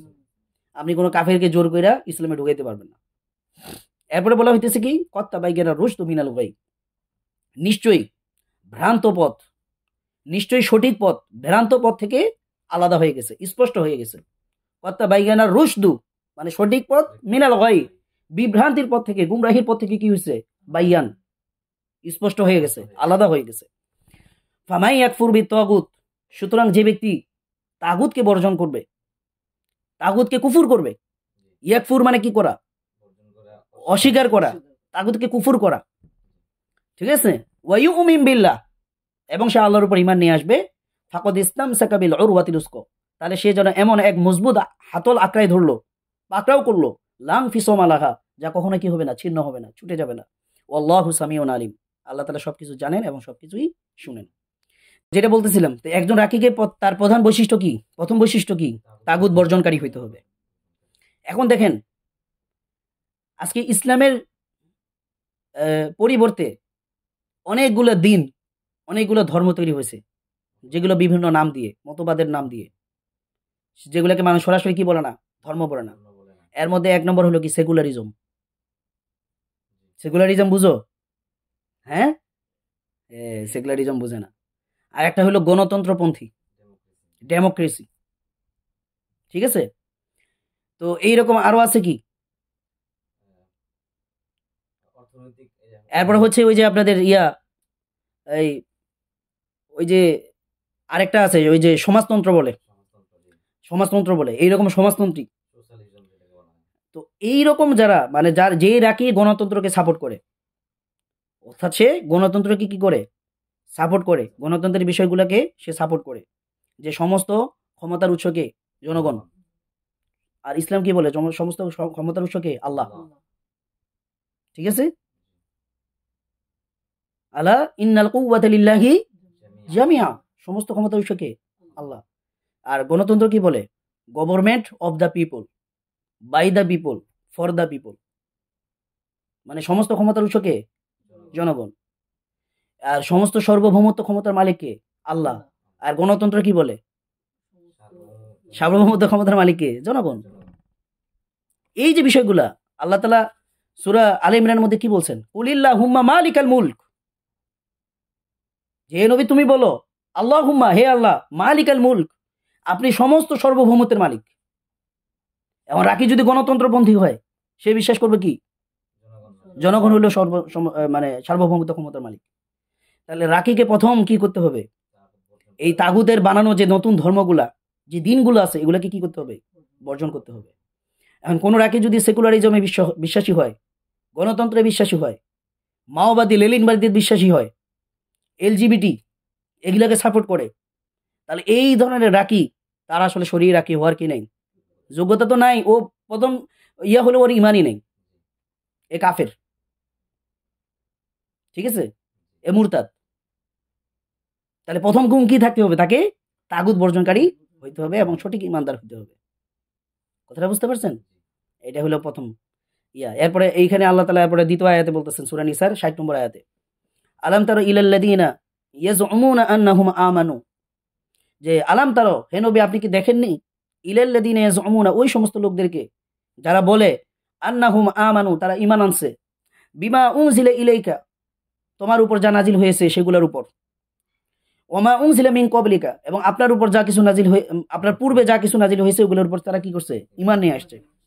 ইউরিদুনা আইয়াতাহাকামু ইলা তাগুত, তারা তাগুদের কাছে কি করে? বিচার নিয়ে যায়, মানে তাগুদের কাছে ফায়সালা চায়। এখন রাকি যদি তাগুদের কাছে গিয়ে বিচার চায়, তাহলে এই রাকির কি প্রথম গুণটা ঠিক আছে? নাই। একজন ব্যক্তি এই রাখাল রাখা বা এদের মতো যারা আছে, যারা আমার নবীকে নিয়ে গালি দিবে, সাতিমে রসুল যারা, এই যারা মুরতাদ আছে, এদের বিধান হইল এদেরকে তওবার কোনো সুযোগ নেই। আর যদি তওবা করার সুযোগও থাকে, তারপরে এদের মূল বিধান হলে এদেরকে হত্যা করা। ঠিক আছে? তো এইটার জন্য তাগুতের কাছে বিচার চাওয়াটা কি নেই, জায়েজই নেই, হারাম। তাগুত তো এদের বিচার করবে না। 13 সাল থেকে নিয়ে এখন পর্যন্ত বাংলাদেশে কোনো সাতিমে রাসূলের কি হয় নাই, বিচার হয় নাই। কোনো রাষ্ট্রনায়ক কি করে নাই, তাগুত এই সাতিমদের বিচার করে নাই। বরং আমাদের নিরীহ যে মুসলিম ভাইরা ছিল, আলেম উলামাদেরকে, তালেবে ইলমদেরকে কি করছে, নির্বিচারে গণহত্যা চালাইছে এদের উপর, মব জাস্টিস করছে এদের উপর। কিন্তু মব মারারির পুতেরা এটারে মব বলে না। ঠিক আছে? তো এখন যে মূল বিষয় যেটা, যে সাতিমে রসুল যারা, তাদের মূল বিধান হলো কি, তারা ডাইরেক্ট কতল করা, যেখানে পাও সেখানে, ওর কোনো দ্বিতীয় কোনো অপশন নাই। এটা হলো মূল ইসলামের বিধান। কিন্তু এটার জন্য আমরা কি করতে পারবো না, তাগুতের কাছে বিচার নিয়ে যেতে পারবো না। হ্যাঁ, যা এই সমস্ত আলেমরা যাইতেছে ওরা যাক, আমরা এটাতে বাধা দেই না। ওটা একটা তাদের কৌশল হতে পারে। তো আলেমদের ক্ষেত্রে আমাদের রাকিদের যে সমস্ত আলেমরা তাগুতের কাছে বিচার নিয়ে যেতেছে বা তাদের কাছে গিয়া বিচার চাইতেছে, তো তারা তো এক প্রকার তাগুদের কাছেই যাইতেছে নাকি? এখন তাহলে কি আমরা রাকি রেখে আলেমদেরকে গালাগালি করব? আমরা কি করব? আমাদের মানহাজটা কি এখানে? এখানে আমাদের মানহাজ হইল, আল্লাহ তাআলা সূরা বাকারার মধ্যে কি বলছেন, তিলকা উম্মাতুন কদ খালাত, যে তারা হলো এমন একটা জাতি যারা কি হয়ে গেছেন, গত হয়ে গেছেন। লাহা মা কাসাবাত, তারা যা ইনকাম করছে, যা কামাই করছে, সেগুলোই তাদের জন্য, সেগুলো তাদের আমলনামার সাথে অ্যাড হবে, সেগুলোই তারা পাবে। ওয়ালাকুম মা কাসাবতুম, আর তোমরা যা ইয়া করবে ওইটাই তোমরা পাবা। ঠিক আছে? এরপর কি বলা হইতেছে, ওয়ালা তুসআলুনা আম্মা কানু ইয়ামালুন, মানে তারা যা করছে এই সম্পর্কে আমাদেরকে আল্লাহ তাআলা কি করবেন না, জিজ্ঞাসিত করবে না। তাহলে এটা হলো আলেমদের ক্ষেত্রে আমাদের মানহাজ, যে তারা তাদের যেটা করতেছে এটার জন্য আল্লাহর কাছে জবাবদিহি করতে হবে। আর আমরা যারা আছি, আমরা তাদের আমলের কারণে আল্লাহ তাআলা আমাদেরকে জিজ্ঞাসা করবেন না। তো যেহেতু তাদের আমলের কারণে আল্লাহ আমাকে জিজ্ঞাসা করবে না, তাহলে আলেমদেরকে আমার গালাগালি করার দরকারটা কি? তাদের বিরুদ্ধাচারণ করার দরকার কি? আলেম বিদ্বেষী হওয়ার দরকারটা কি? তারা তাদের মতো কাজ করুক, তারা তাদের হিসাব দিবে, আমি আমারটা দিব। আমার যদি সক্ষমতা থাকে, আমি ওই সাতিমে রসুলকে কতল করব, যেখানে পাই সেভাবে। যদি না পারি, আমি চুপ করে থাকবো। প্রয়োজনে উৎসাহ দেওয়া, ঘোষণা দেন যে কোনো ভাই যদি এই সাতিমকে হত্যা করতে পারে, আমি তাকে পুরস্কৃত করব। অন্তত এটার মাধ্যমে কি করা, শরীক হওয়া। বা কোনো ব্যক্তি যদি এই সাতিমকে জাহান্নামে পাঠাইতে পারে, আমি তার পরিবারের ভরণ পোষণের দায়িত্ব নিব। এইরকম অপশনগুলোর মাধ্যমে কি করতে পারি, আমরা আগাইতে পারি। তাহলে যে ব্যক্তি তাগুদের কাছে কি করে বিচার চায়, এই লোক কি হইতে পারবে না, শরীর রাকির যোগ্যতা রাখে না। ক্লিয়ার? আচ্ছা, এরপরে বলা হচ্ছে যে ওয়াকাদ উমিরু আইয়াকফুরু বি, অথচ বলা হয়েছে যে তারা কি করবে, এই তাগুতকে বর্জন করবে। ওয়া ইউরিদু শাইতানু আইয়ুদিল্লাকুম দালালান বাঈদা, আর শয়তান চায় এই সমস্ত লোকদেরকে চরম বিভ্রান্তিতে কি করতে, নিপতিত করতে। কথাটা বুঝছেন? তাহলে রাকির প্রথম গুণ কি, তাগুতকে বর্জন করতে হবে। তাগুদের কাছে ফয়সালা, বিচার ফয়সালা নিয়ে যাওয়া যাবে না। আমরা যে সমাজে বসবাস করি, ওইখানকার আলেম ওলামা যারা আছে, এদের মাধ্যমে আমরা ঘরোয়া সালিশের মাধ্যমে কি করব, বিষয়গুলোকে সমাধান করার চেষ্টা করব। এটার জন্য আমরা মামলা হামলায় যাব না। এটা হলো বেটার অপশন। নিজ নিজ এলাকায় আমরা কি করি, শরিয়া আদালত কায়েম করি, ওইটার মাধ্যমে আমরা কাজ করে যাই। ওকে, এটা হলো আর কি খুবই গুরুত্বপূর্ণ একটা বিষয়। আচ্ছা, তো এরপরে বলা হচ্ছে, আল্লাহ তাআলা সূরা নাহলের মধ্যে বলতেছেন, ওয়ালাকাদ বাআসনা ফি কুল্লি উম্মাতির রাসূলা, যে আমি প্রত্যেক উম্মতের মধ্যে কি করছি, রাসূল প্রেরণ করছি। কি কারণে? আনিয়াবুদুল্লাহ ওয়াজতানিবুত তাগুত, এই মর্মে যে তারা কি করবে, তাগুতকে বর্জন করবে এবং এক আল্লাহ কি করবে, ইবাদত করবে। ফামিনহুম মান হাদাল্লাহ ওয়া মিনহুম মান হাক্কাত আলাইহিদ দালালা, অথবা আল্লাহ তাআলা তাদের কাউকে কি করছেন, হেদায়েতের পথে নিয়ে আসছেন, আর কারো উপর গুমরাহি কি হয়ে গেছে, অবধারিত হয়ে গেছে। ফাসিরু ফিল আরদ, সুতরাং তোমরা কি করো, আল্লাহ জমিনের মধ্যে সফর করো। ফাংজুর, অতঃপর দেখো, কাইফা কানা আকিবাতুল মুকাজ্জিবিন, যারা মিথ্যুক ছিল তাদের পরিণতি কি হয়েছে, এটা তোমরা দেখো। তাহলে আল্লাহ তাআলা প্রত্যেক উম্মতের কাছে রাসূল প্রেরণ করেছে কি মর্মে? যে তারা আল্লাহর ইবাদত করবে এবং তাগুতকে বর্জন করবে। তাহলে এই গুণটা তো শুধু একজন শরীর রাখেন না, একজন মুসলিমেরও হওয়া দরকার। তাহলে সেক্ষেত্রে এই গুণটা তো শরীর রাখির মধ্যে ডেফিনেটলি থাকতে হবে, এছাড়া উপায় নেই। এরপর আল্লাহ তাআলা সূরা জুমারের মধ্যে বলতেছেন যে ওয়াল্লাযীনা জাতানাবুত তাগুতা আইয়াবুদুহা ওয়া আনাবু ইলাল্লাহি লাকুমুল বুশরা ফাবাশশির ইবাদ। যে ওই সমস্ত লোক যারা কি করে, ইজতানিবুত তাগুত আইয়াবুদুহা, তাগুতের ইবাদত থেকে, তাগুতের ইবাদত করা থেকে, তাগুতকে পূজা করা থেকে বেঁচে থাকে, ওয়া আনাবু ইলাল্লাহ, এবং আল্লাহর দিকে কি করে, প্রত্যাবর্তন করে, আল্লাহর দিকে ফিরে আসে, ফাবাশশিরহুম লাহুমুল বুশরা, তাদের জন্য রয়েছে কি, সুসংবাদ, ফাবাশশির ইবাদ। সুতরাং হে নবী, আপনি আমার বান্দাদেরকে কি করেন, জান্নাতের সুসংবাদ দেন। ঠিক আছে। এখন দেখেন, কোন রাকি যখন কি হবে, সে যখন মানে তাগুতকে বর্জনকারী হবে, এর মানে তার ইমানটা কি হবে, পরিপূর্ণ হবে। তো এইরকম পরিপূর্ণ ইমানদার যে রাকি, সে কখনো জিনদের কাছে পরাজিত হয় না, সে কখনো জিনদের কাছে, শয়তানদের কাছে পরাজিত হয় না। এই সম্পর্কে ইমাম মুফলিহ রহিমাহুল্লাহ উনি কি বলতেছেন, ইমাম ইবনু মুফলিহ রহিমাহুল্লাহ, ইনি ইবনে তাইমিয়া রহিমাহুল্লাহর একজন ছাত্র ছিলেন।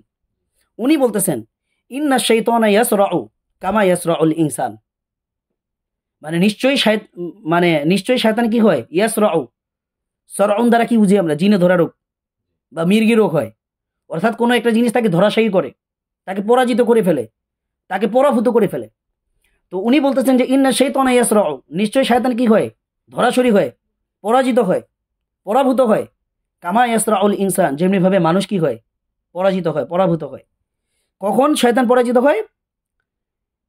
ইজা দানা মিন কলবিন মাহশুগিন বিল ঈমান, যখন শয়তান কি করে, একবারে ঈমানের পরিপূর্ণ কলবের নিকটবর্তী হয়, তখন সে জিনে ধরা মানুষের মতো নিজেও কি হয়, জিনে ধরা রোগী হয়ে যায়। কে? শয়তান। কথা বুঝতে পারছেন? তাহলে যেই রাকির কলব কি থাকবে, মিন কলবিন মাহশুবিন বিল ঈমান, ঈমান দ্বারা পরিপূর্ণ থাকবে। রাকির কলব যদি কি থাকে, ঈমান দ্বারা পরিপূর্ণ থাকে, এমন রাকির কাছে যদি শয়তান আসে, ইজা দানা, এমন রাকির যদি নিকটবর্তী হয়, তাহলে ইয়াসরাউ শাইতান, শয়তান কি হয়ে যাবে, পরাজিত হবে, পরাভূত হবে। তার অবস্থা হবে এইরকম, মানুষকে যেমন জিনে ধরে, ও যখন এইরকম কল সম্পন্ন রাকির কাছে আসবে, সে তখন জিনের ধরা রোগীর মতো হয়ে যাবে। কথা বুঝতে পারছেন? মানে কত সুন্দর একটা কথা বলছে উনি, ইয়াসরাউন শব্দটা ব্যবহার করছে। উনি তো এখানে অন্য শব্দ ব্যবহার করতে পারতো, গলা বা শব্দ ব্যবহার করতে পারতো, করে নাই, তাইছে না? নাসরা আলা জোর দিয়ে ব্যবহার করতে পারতো, কিন্তু করে নাই। উনি ডাইরেক্ট কোন শব্দটা আছে, ইয়াসরাউ, যে নিশ্চয়ই জিন শয়তানকেও কি ধরে, জিনে ধরে, যেমনি ভাবে মানুষকে জিনে ধরে। ইজা দানা মিন কলবিন মাহশুগিন বিল ঈমান, যখন সে পরিপূর্ণ ঈমানের যখন সে কি করে, মানে ঈমান দ্বারা পরিপূর্ণ কলবের নিকটবর্তী হয়, তখন শয়তানকেও কি ধরে, জিনে ধরে, মানে সেও এরকম ধরাশয়ী হয়ে যায়। কত সুন্দর একটা কথা না? আপনারা একটু জানান এই বিষয়টা কেমন লাগলো, মানে এই যে এবারটা, এটা আপনাদের কাছে কেমন লাগছে? খুবই চমৎকার একটা এবারত, বুঝতে পারছেন? আচ্ছা, তো এটা গেল এই যে একজন শরীরাকির প্রধান বৈশিষ্ট্য, মানে প্রথম নম্বর বৈশিষ্ট্য যে গুণটাতে থাকতে হবে, সেটা কি, তাগুতকে বর্জন করা এবং সঠিক ইমানের অধিকারী হওয়া। দ্বিতীয় যে গুণটা একজন রাকির মধ্যে থাকতে হবে, সেটা হলো কি, তাওহীদ ও রিসালাতের ক্ষেত্রে বিশুদ্ধ আকীদার অনুসারী হতে হবে, তথা কুফর, শিরিক এবং বিদাতি আকীদা লালন করা যাবে না। রিসালাতের ক্ষেত্রে মানে রাসূল সাল্লাল্লাহু আলাইহি সাল্লাম যে রিসালাত নিয়ে আসছে, তার যে সুন্নাহগুলো আছে, এগুলোর ক্ষেত্রে মানুষ কি করে, বিদআত করে। ঠিক আছে। আর তাওহীদ হলো কি, কুফর এবং শিরিকের বিপরীত জিনিস। তাহলে দ্বিতীয় নম্বর গুণাবলী থাকবে কি, একজন রাকি সে বিশুদ্ধ তাওহীদের অধিকারী হবে, বিশুদ্ধ রিসালাতের অনুসারী হতে হবে, এবং হচ্ছে কুফর, শিরিক এবং বিদাতি আকীদা থেকে সে বেঁচে থাকতে হবে। তো এই সম্পর্কে আল্লাহ তাআলা মানে রিসালাতের প্রতি যে গুরু দায়িত্ব, এই সম্পর্কে আল্লাহ তাআলা কি বলছেন, ওমা আতাকুমুর রাসূল, যে রাসূল তোমাদের নিকট যা কিছু নিয়ে আসছেন, ফাখুযুহু, তোমরা সেটাকে কি করো, গ্রহণ করো, ওমা নাহাকুম আনহু ফান্তাহু, আর তিনি যেগুলা থেকে তোমাদেরকে নিষেধ করছেন, সেগুলা থেকে তোমরা কি করো, বেঁচে থাকো, সেগুলোকে বর্জন করো। তাহলে এটাই হলো রিসালাত, মানে আল্লাহর পক্ষ থেকে রসুল জানিয়ে আসছে, সেটা আমাদেরকে কি করতে হবে? গ্রহণ করতে হবে। আর যেটা উনি আমাদেরকে বর্জন করতে বলছে, আমরা ওটা কি করব? বর্জন করব। দেখেন একটা জিনিস বুঝেন, রুকিয়া রসুল সাল্লাল্লাহু আলাইহি সাল্লাম আমাদেরকে করতে বলছেন, উনি নিজে করছেন, সাহাবীরা করছে।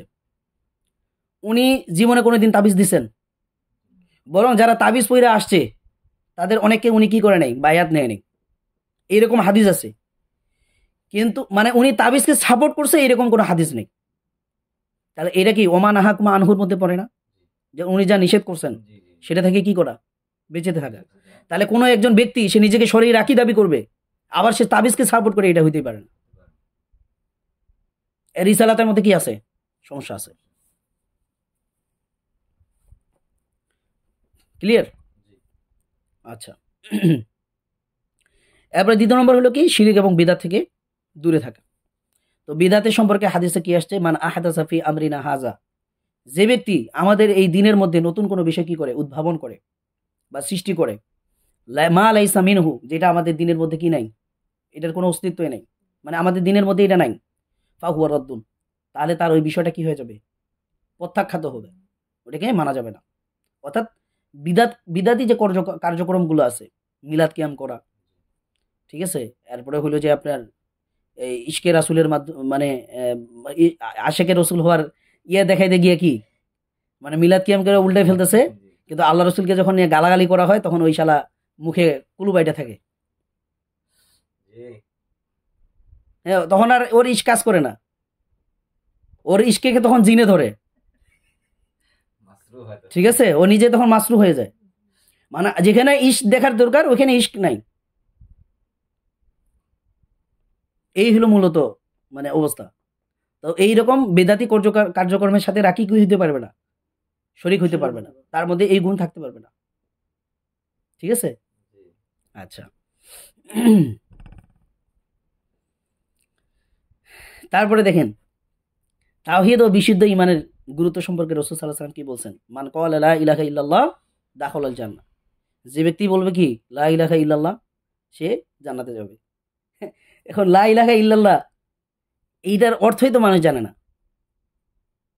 লা ইলাহা দ্বারা কি বুঝাইছে, ইল্লাল্লাহ দ্বারা কি বুঝাইছে, এইটুকুই জানে না। লা ইলাহা মানে হলো পৃথিবীর বুকে যত তাগুত আছে সবগুলোকে বর্জন করা, ইল্লাল্লাহ মানে সবগুলোকে বাদ দিয়ে পরে আল্লাহর উপর ঈমান নিয়ে আসা, এটাই হলো লা ইলাহা ইল্লাল্লাহর মিনিং। বুঝতে পারছেন? তো এখন এই আমাদের তাবলিগি যে ভাইরা, ওনারা সারা জীবন লা ইলাহা ইল্লাল্লাহর দাওয়াত দেয়, কিন্তু ওনারা বুঝে না আর কি লা ইলাহা ইল্লাল্লাহর যে অর্থ, এটা বুঝে না। তাগুতকে যে বর্জন করতে হবে, তাগুতকে এটা চিনেই না ওরা। ওরা শুধু এতটুকুই জানে ওই দুই চোখে যা দেখি, হ্যাঁ, সবকিছু আল্লাহর পক্ষ থেকে হয়, মাখলুক কিছুই করতে পারে না আল্লাহর হুকুম ছাড়া। এই যে এটা তো জীবনে লা ইলাহা ইল্লাল্লাহর অর্থ না। কথাটা বুঝেন নাই? এখন যারা তাবলিগ থেকে উঠে আসছেন, রুকিয়া করতেছেন, তার জন্য উচিত কি লা ইলাহা ইল্লাল্লাহর অর্থটা সঠিকভাবে ধারণ করা। আমরা কিন্তু এখানে কারো বিরোধিতা করতেছি না, অর্থাৎ যেই জায়গাটা ভুল আমরা ওইটাকে ধরাই দিতেছি। ক্লিয়ার? আমরা কি এখানে কারো সমালোচনা করতে বসছি? কখনোই না। যেটা ভুল ওইটা বলতেছি আমরা। তো ওই জন্য কি করতে হবে? লা ইলাহা ইল্লাল্লাহর যে সঠিক মিনিং, এটা কি করতে হবে? ধারণ করতে হবে। এটা যদি না থাকে তাহলে সমস্যা, তাহলে এই লোক শরীর রাখি হইতে পারবে না। আচ্ছা। তৃতীয় নম্বর গুণ কি থাকতে হবে? বৈশিষ্ট্য থাকতে হবে যথাসম্ভব মুত্তাকি এবং পরেশগার হইতে হবে। যথাসম্ভব মুত্তাকি এবং কি পরেশগার হইতে হবে। তো এই সম্পর্কে আল্লাহ তাআলা কোরআনের মধ্যে কি বলছেন? ইন্না আকরামাকুম ইনদাল্লাহি আতকাকুম, তোমাদের মধ্য থেকে ওই ব্যক্তি সবথেকে বেশি সম্মানিত যে বেশি কি তাকওয়াশীল, যে বেশি তাকওয়া অবলম্বন করে, সেই ব্যক্তি কি আল্লাহর নিকট সবথেকে বেশি সম্মানিত। ইন্নাল্লাহা আলিমুন খবীর, আল্লাহ তাআলা কি জানেন? সবকিছুই জানেন, তাই না? সবকিছুর খবর রাখেন। তো এরপরে বলা হচ্ছে সূরা হুজরাতের মধ্যে, ভাই এখানে তো আহলে হাদিস আর সালাফি কাউরে নিয়ে বলার জন্য আমরা বসি নাই, আপনারা বুঝতেছেন না কেন? আমরা এখানে জাস্ট বিষয়গুলো ক্লিয়ার করতেছি। একটা জিনিস মাথায় রাখবেন, আপনি যদি আলো বুঝেন, অন্ধকার এমনি বুঝতে পারবেন। আমরা আলোর কথাটাই বলবো, অন্ধকার যারা আছে ওদের উপর এমনি কি হবে? অন্ধকার পড়ে যাবে। এখানে আহলে হাদিস সালাফির কারো তো নাম নেওয়ার উদ্দেশ্য না আমাদের। আমরা এখানে তাগুত বর্জন করা কি আহলে হাদিসরা কি তাগুত বর্জন করে না? করে। কওমীদের মধ্যে কি এই তাগুতের পূজারী নাই? দেওবন্দীদের মধ্যে তাগুতের পূজারী নাই? হানাফিদের মধ্যে নাই? ওইরকম সালাফিদের মধ্যেও আছে যারা তাগুতের পূজা করে। ওইরকম সালাফিদের মধ্যেও আছে, হানাফিদের মধ্যেও আছে, দেওবন্দীদের মধ্যেও আছে। আপনাকে সমালোচনা করতে হলে সবাইকে করতে হবে। সবাই তো ঢালাওভাবে খারাপ না, ভালো মন্দ উভয়টাই আছে। তো আমরা তো ওই দিকে যাব না। আমরা কি করব? যতটুকু আমাদের প্রয়োজন আমরা অতটুকুই আলোচনা করব। শেখ হাসিনাকে কওমি জননী উপাধি দিতেছে তো দেওবন্দিরাই। এটা তো আহলে হাদিসরা দেয় নাই।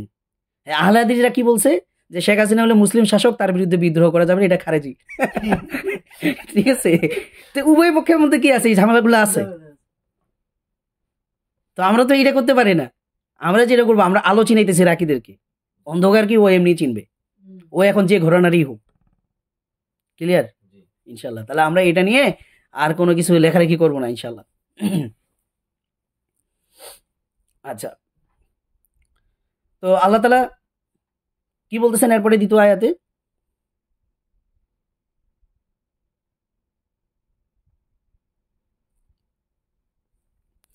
আচ্ছা, তো তাকওয়া কথা বলতেছিলাম আমরা, যে তাকওয়া অবলম্বন করতে হবে। তৃতীয় গুণ বলতেছিলাম না আমরা, সেটা কি? রাকি মুত্তাকি পরেশগার, মানে তাকওয়া অবলম্বন করতে হবে। ঠিক আছে? না, আমি তো আহলে হাদিস সালাফি এই বিষয়টা বাদ দিয়ে দিছি। আমি সুন্দর একটা ইয়ে দিয়ে দিলাম যে উভয় পক্ষের মধ্যে কি আছে, সমস্যা আছে। আমরা এগুলা নিয়ে কথা বলবো না। আমরা ক্লাসের দিকে মনোযোগ দিই, আপনারা ফোকাস অন্যদিকে নিয়ে যাবেন না ইনশাল্লাহ। তো এরপরে তাকওয়ার নির্দেশ অবলম্বন করার ক্ষেত্রে আল্লাহ তাআলা কি বলছেন? ইয়া আইয়ুহাল্লাযীনা আমানুত্তাকুল্লাহা ওয়া কুনু মা'আস সাদিকিন। হে ঈমানদারগণ, তোমরা কি করো? তাকওয়া অবলম্বন করো এবং সালিহিনদেরকে কি করো? সঙ্গী হও। ওয়া কুনু মা'আস সাদিকিন, এবং সত্যবাদী লোক যারা, সালিহিন যারা, তাদের পথ অবলম্বন করা।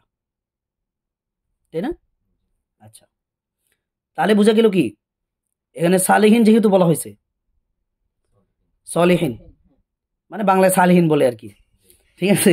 আরবিতে তো সলিহিন। তো এখন সদিকিন, সদিকিন মানে সত্যবাদী। তাহলে আল্লাহ তাআলা কি বলতেছেন? ওয়া মাই ইউতিইর রাসূলা ফাউলাইকা মাআল্লাযীনা আনআমা আল্লাহু আলাইহিম মিনান নাবিয়্যিন ওয়াস সিদ্দিকিন। তাহলে আল্লাহ তাআলা সিদ্দিকিনদের কথা বলছে, তারা কি জান্নাতে যাবে?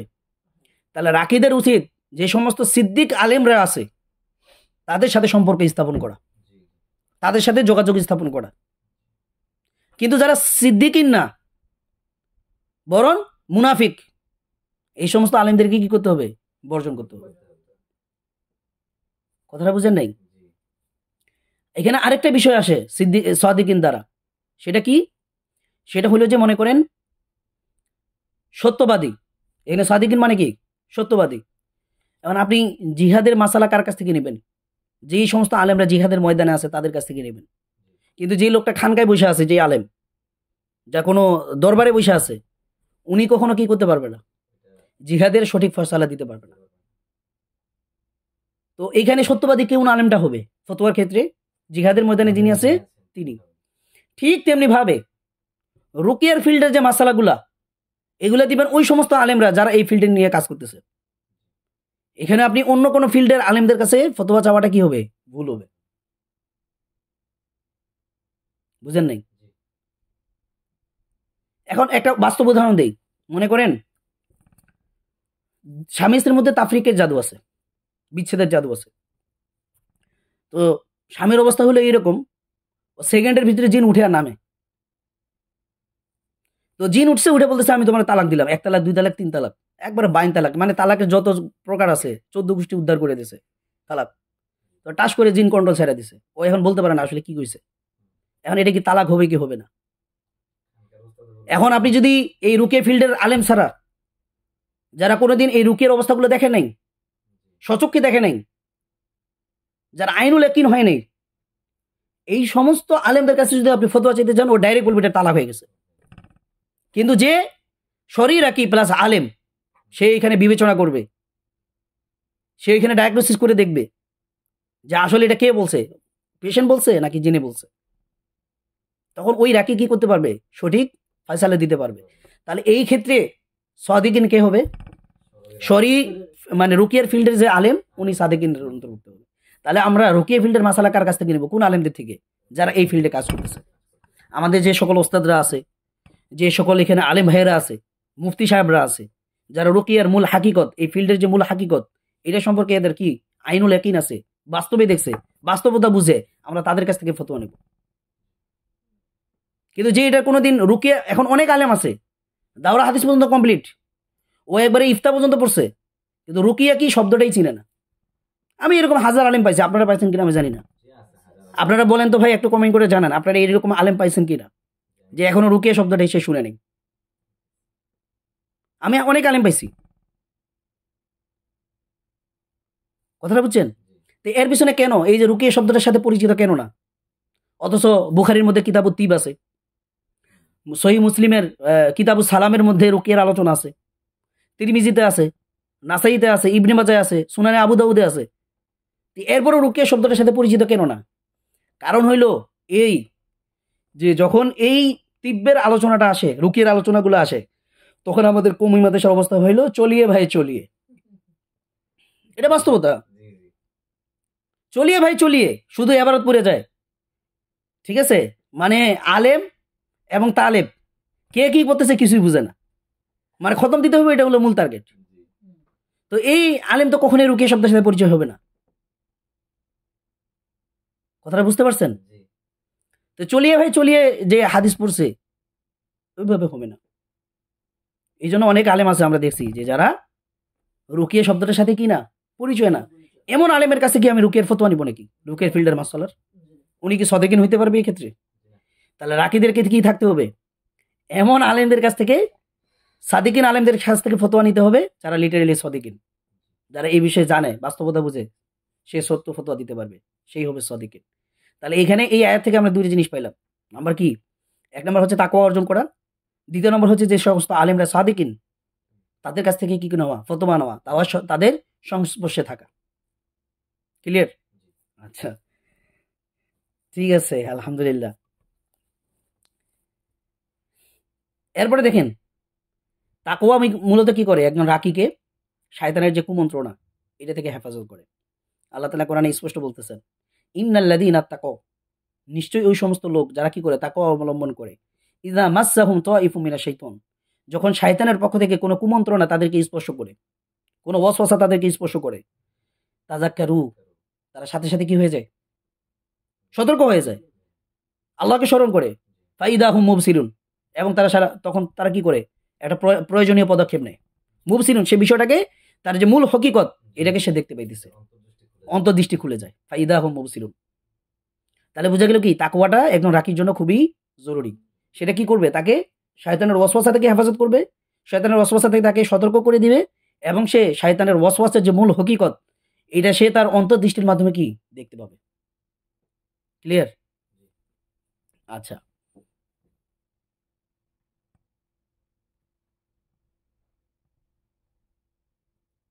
আচ্ছা, অনেক ভাই বলছে যে ওইরকম আলেম পাইছে আর কি। তো যাই হোক, ওইরকম লোক তাহলে আমি একাই না, আরো বহুত আছে না? আচ্ছা, আচ্ছা, তাকওয়ার কারণে কি হয়, আল্লাহর সাহায্য লাভ হয়। ঠিক আছে, তো এই শিরোনামটা ভুল হয়েছে আর কি, এখানে আসলে ওইরকম কোনো কথা নাই, বরং এখানে তাকওয়ার গুরুত্ব বোঝানো হয়েছে। সেটা কি, ইত্তাকিল্লাহ হাইসুমা কুনতু, হাইসুমা কুনতা, মানে তুমি যেখানেই থাকো না কেন আল্লাহকে কি করো, ভয় করো। আপনি এমন পরিস্থিতি তৈরি হবে যে হঠাৎ কোনো একটা অবস্থায় পেশেন্ট আর আপনি একাকী হয়ে গেছেন, হয়তো 1 সেকেন্ডের কারণে হইতে পারে, 2 সেকেন্ডের কারণে হইতে পারে, 1 মিনিটের কারণে হইতে পারে, মানে তার অভিভাবক ছিল কোনো একটা কারণে বের হয়ে গেছে, আপনি আর পেশেন্ট তখন কি হয়ে গেছেন, একাকী হয়ে গেছেন, খলোয়া হয়ে গেছেন। এখানে রাকিকে কি থাকতে হবে, তাকওয়ার অবলম্বন করতে হবে, তাই না? তো ওইটাই হাদিসে বলা হয়েছে, ইত্তাকিল্লাহ হাইসুমা কুনতা, তুমি যেখানে যে অবস্থায় থাকো ওই অবস্থায় কি করা, আল্লাহকে ভয় করা, তাকওয়া অবলম্বন করা। এবং প্রত্যেকটা ক্ষেত্রে পেশেন্টের দিকে কি দেখে কি দেবা, আল্লাহর তাকওয়া অবলম্বন করে পেশেন্টের দিকে সুন্দর দৃষ্টিতে তাকানো, মা বোন ভাই বোনের দৃষ্টিতে তাকানো, মা বাবার দৃষ্টিতে তাকানো। ঠিক আছে, কখনোই যেন খারাপ নজর না আসে, ইনশাআল্লাহ। ক্লিয়ার? আচ্ছা, তো এরপরে আল্লাহ রাসূল সাল্লাল্লাহু আলাইহি ওয়াসাল্লাম আরেকটা হাদিসে বলতেছেন, সেটা বলতেছেন যে ইন্নাল্লাহা লা ইয়ানজুরু ইলা সুওয়ারিকুম, আল্লাহ তাআলা তোমাদের চেহারা দেখেন না, ওয়া আমওয়ালিকুম, এবং তোমাদের ধন সম্পত্তি কতগুলো আছে, কে কয় টাকা রুকিয়া করে ইনকাম করছো, এগুলো আল্লাহ তাআলা দেখেন না। কি দেখেন? ওয়ালাকিন ইয়ানজুরু ইলা কুলুবিকুম ওয়া আমালিকুম, বরং আল্লাহ তাআলা তোমাদের কলব এবং ওই কলবের ভিতরে যা আছে এবং তোমরা যে আমলগুলো করো, নেক আমলগুলো করো, এগুলোই আল্লাহ দেখেন। এগুলোর দিকে আল্লাহ কি করেন? নজর করেন। ক্লিয়ার? তাহলে হচ্ছে যে একজন শরীর রাখির জন্য কি করা? তাকওয়াটা খুবই ইম্পর্টেন্ট একটা বিষয়, খুবই গুরুত্বপূর্ণ একটা বিষয়। তো এখন দেখেন, এই যে তাকওয়া অবলম্বন করলো, এইটা আসলে রুকিয়াতে কতটুকু কার্যকর, এই সম্পর্কে ইমাম শাওকানি রাহিমাহুল্লাহ, উনি একজন বিখ্যাত আলেম, ওনাকে সবাই চিনে। উনি বলতেছেন, ওয়া ইন্না তাদাউইয়া বিদুআ মা আল ইলতিজাই ইলাল্লাহি আনজাউ ওয়া আনফাউ মিনাল ইলাজি বিল আকাকির। বুঝতে পারছেন? বুঝেন নাই? ব্যাখ্যা করতে হইব। সেটা হলো যে ওয়া ইন্না তাদাউইয়া, নিশ্চয়ই ঔষধপত্র, বিদুআই মা আল ইলতিজাই ইলাল্লাহি, মানে দুয়ার সাথে সাথে আল্লাহর আশ্রয় প্রার্থনা করা। ঠিক আছে? মানে দুয়ার সাথে সাথে আল্লাহর আশ্রয় প্রার্থনার মাধ্যমে চিকিৎসা গ্রহণ করা, তাদাউই মানে চিকিৎসা গ্রহণ করা। আনজাউ অধিক কার্যকর, ওয়া আনফাউ অধিক উপকারী, মিনাল ইলাজ বিল আকাকির মানে জাগতিক যে ঔষধপত্রগুলো আছে, অর্থাৎ মেডিকেল যে ওষুধগুলো আছে, হোমিওপ্যাথি যে ঔষধ আছে বা ন্যাচারাল যে ঔষধগুলো আছে, এই সমস্ত যে ঔষধপত্রগুলো আছে, এগুলোর থেকে সব থেকে বেশি উপকারী, সব থেকে বেশি কার্যকর ঔষধপত্র হলো কোনটা? চিকিৎসা গ্রহণ করার কোনটা? আল্লাহ তাআলার আশ্রয় প্রার্থনার সাথে সাথে আল্লাহর কাছে কি করা? দোয়া করা।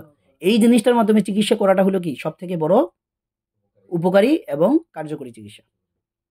বুঝতে পারছেন? তো এরপরে উনি সব মানে শর্ত দিতেছে যে আপনি যে দোয়া করতেছেন এবং আল্লাহ আশ্রয় প্রার্থনা করতেছেন, এটার মাধ্যমে যে চিকিৎসা করে আপনি অধিক কার্যকরী একটা শিফা পাইতেছেন এবং একটা উপকার পাইতেছেন, এটা আসলে কখন কার্যকর হবে, কখন এটা উপকারী হবে, এটার জন্য উনি শর্ত দিছে। বুঝতে পারছেন? কি শর্ত?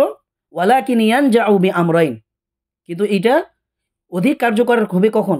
দুইটা বিষয়ের উপর নির্ভরশীল। কয়টা?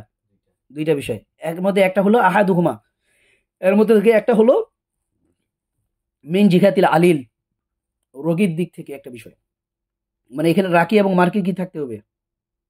একটা ভূমিকা থাকতে হবে। তো প্রথম ভূমিকাটা কি? রোগীর পক্ষ থেকে। সেটা কি? ওয়া হুয়া সিদকুল কাসদি। আর সেটা হলো এই যে রোগী কি করবে? সিদকুল কাসদ মানে সঠিক বিশুদ্ধ নিয়তের মাধ্যমে কি করবে? আল্লাহর কাছে সাহায্য চাইবে। মানে আল্লাহর কাছে সে বিশুদ্ধ নিয়ত নিয়ে কি হবে? আল্লাহর মুখাপেক্ষী হবে। এটা হলো রোগীর দিক থেকে। এরপরে বলা হচ্ছে ওয়াল আখরু মিন জিহাতিল মুদাউই, আর দ্বিতীয়টা হলো চিকিৎসকের পক্ষ থেকে। চিকিৎসকের মধ্যে কোন জিনিসটা থাকতে হবে? উনি বলতেছেন ওয়া হুয়া তাওয়াজ্জুহু কলবিহি ইলাল্লাহি, যে রাকির কলব বা চিকিৎসকের কলব কি থাকবে? একনিষ্ঠভাবে আল্লাহ তাআলার দিকে মুখাপেক্ষী থাকবে। ঠিক আছে? এরপর বলা হচ্ছে যে ওয়া কুওয়াতুহু, এবং তার কলব, মানে এখানে ভুল হয়েছে, মানে এখানে রাকির কলবের কথা বলা হচ্ছে, চিকিৎসকের কলব। ওয়া হুয়া তাওয়াজ্জুহু কলবিহি ইলাল্লাহ, মানে চিকিৎসকের কলব একাগ্রতার সাথে একনিষ্ঠভাবে কার দিকে মুখাপেক্ষী থাকবে? আল্লাহর দিকে নিবন্ধিত থাকবে, মুখাপেক্ষী থাকবে। ওয়া কুওয়াতুহু, এবং তার কলব শক্তিশালী হবে বিত্তাকওয়া ওয়া তাওয়াক্কুল আলাল্লাহ, মানে আল্লাহর প্রতি ভরসা করা এবং তাকওয়া অর্জনের মাধ্যমে তার কলবের কি থাকতে হবে? তার কলব শক্তিশালী হবে। তাহলে চিকিৎসকের মধ্যে কয়টা গুণ? দুইটা।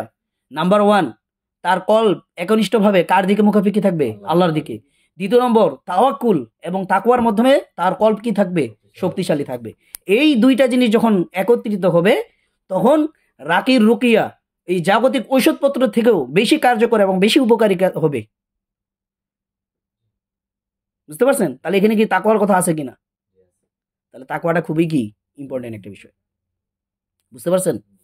আচ্ছা, চমৎকার কথা বলছে ইবনুল কাইয়িম রাহিমাহুল্লাহ। উনি এখানে বলতেছে, তো ইবনুল কাইয়িম রাহিমাহুল্লাহ উনি কি বলতেছেন? যে হাযা নাওঈ ইয়াকুনু বিআমরাইন, এটা উনি মূলত হচ্ছে যে ওই এলাজুস সারাই মানে মির্গি রোগের চিকিৎসা নিয়ে উনি তিব্বুন নববীতে আলোচনা করছেন, আর তিব্বুন নববীতে। তো ওইখানে উনি মির্গি রোগটাকে দুই ভাবে ভাগ করছেন। কয় ভাগে? এক নম্বর হলো মিন জিহাতিল জিন্নি ওয়াশ শাইতান, মানে একটা হলো যে জিন শয়তানের কারণে কি হয়? মির্গি রোগ হয়। মানে মির্গি রোগ দ্বারা এখানে বুঝাইছে জিনগ্রস্ত রোগ আর কি, মানে জিনে আক্রান্ত হয়েছে।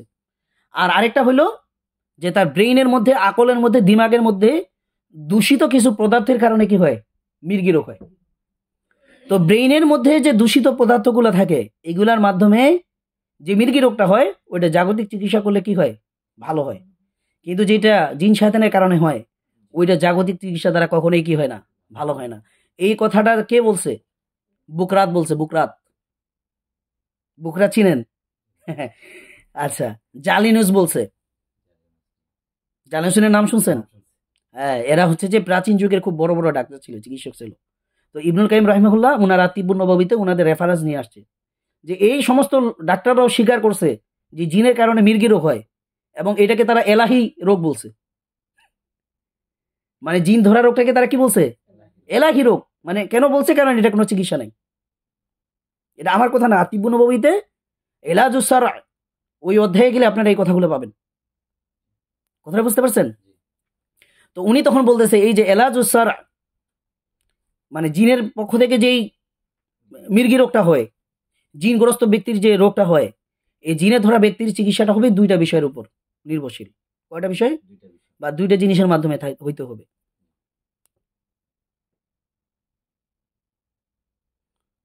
বর্তমান আধুনিক চিকিৎসা তো তাগুতদের দ্বারা নিয়ন্ত্রিত, তাহলে কিভাবে জাগতিক চিকিৎসা গ্রহণ করবে? খুব সুন্দর একটা প্রশ্ন করছে বন্ধু, তাই না? প্রশ্নটা মানে কি অনেক সুন্দর। তাগুতের কাছ দ্বারা তো অনেক কিছু নিয়ন্ত্রিত, যে যেগুলো আপনি ব্যবহার করতেছেন।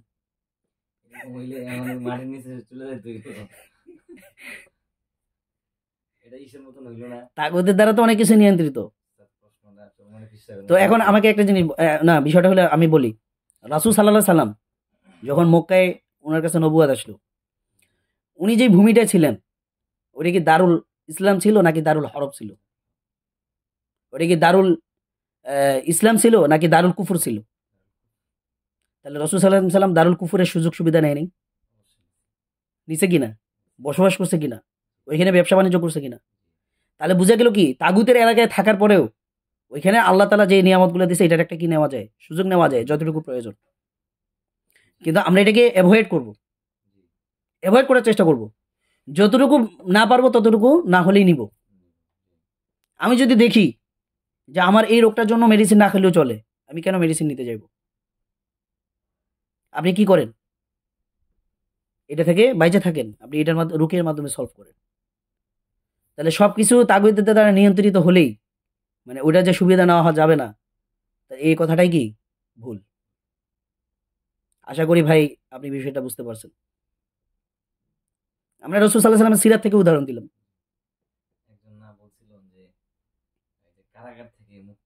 হুম।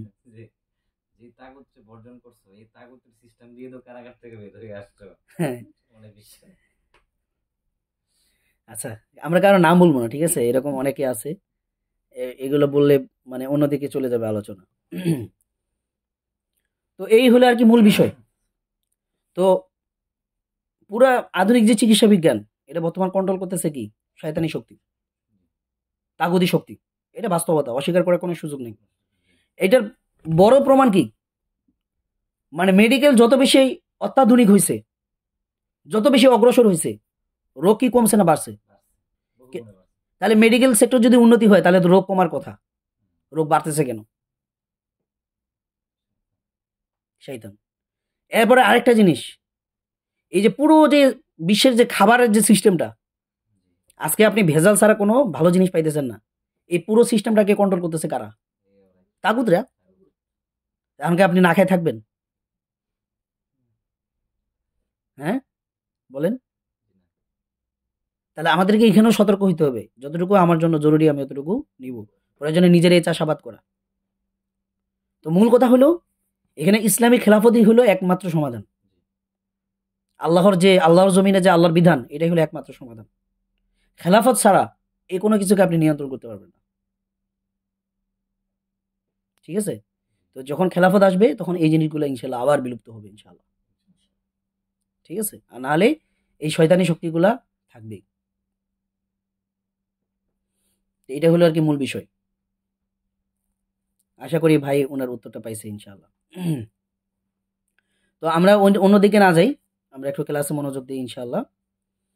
তো প্রথম বিষয় হলো কি, তো এখন এই যে আমরা সুযোগ সুবিধা নিতেছি, এটা কি আমরা তাগুতকে মাইনা নিতেছি নাকি? মানে আমি কি তাগুতের পূজা করে নিতেছি? বিষয়টা এমন না। আমি তো তাগুতকে অ্যাভয়েড করে চলতেছি। আল্লাহ তাআলার জমিনে আল্লাহর যে নিয়ামতগুলো আছে, এগুলো আমি যতটুকু পারতেছি আমি নিতেছি। এটা তো আমি মনে করতেছি এটা আল্লাহর নিয়ামত, আমি ওখান থেকে ভোগ করতেছি। আমি তো আল্লাহরই ইবাদত করতেছি, কিন্তু আমি তাগুতকে কি করতেছি না, ইয়ে করতেছি না। তাহলে এই প্রশ্ন যদি করা হয়, এটা তো রাসূল সাল্লাল্লাহু আলাইহি ওয়াসাল্লাম সবার প্রথম আসবে, যে উনি একে তো তাগুতের বিরুদ্ধে দাওয়াতি কার্যক্রম শুরু করছে, আবার তাগুতের সবার সুযোগ সুবিধা উনি নিতেছে। যেমন উনার চাচা আবু তালেব, যিনি উনাকে প্রোটেকশন দিতেছে, উনি তো নিজেও তাগুতের পূজারী ছিলেন, শয়তানের পূজারী ছিল না, মূর্তির পূজারী ছিল না। তো উনি কি তাগুত দ্বারা সুবিধা নেয় নাই?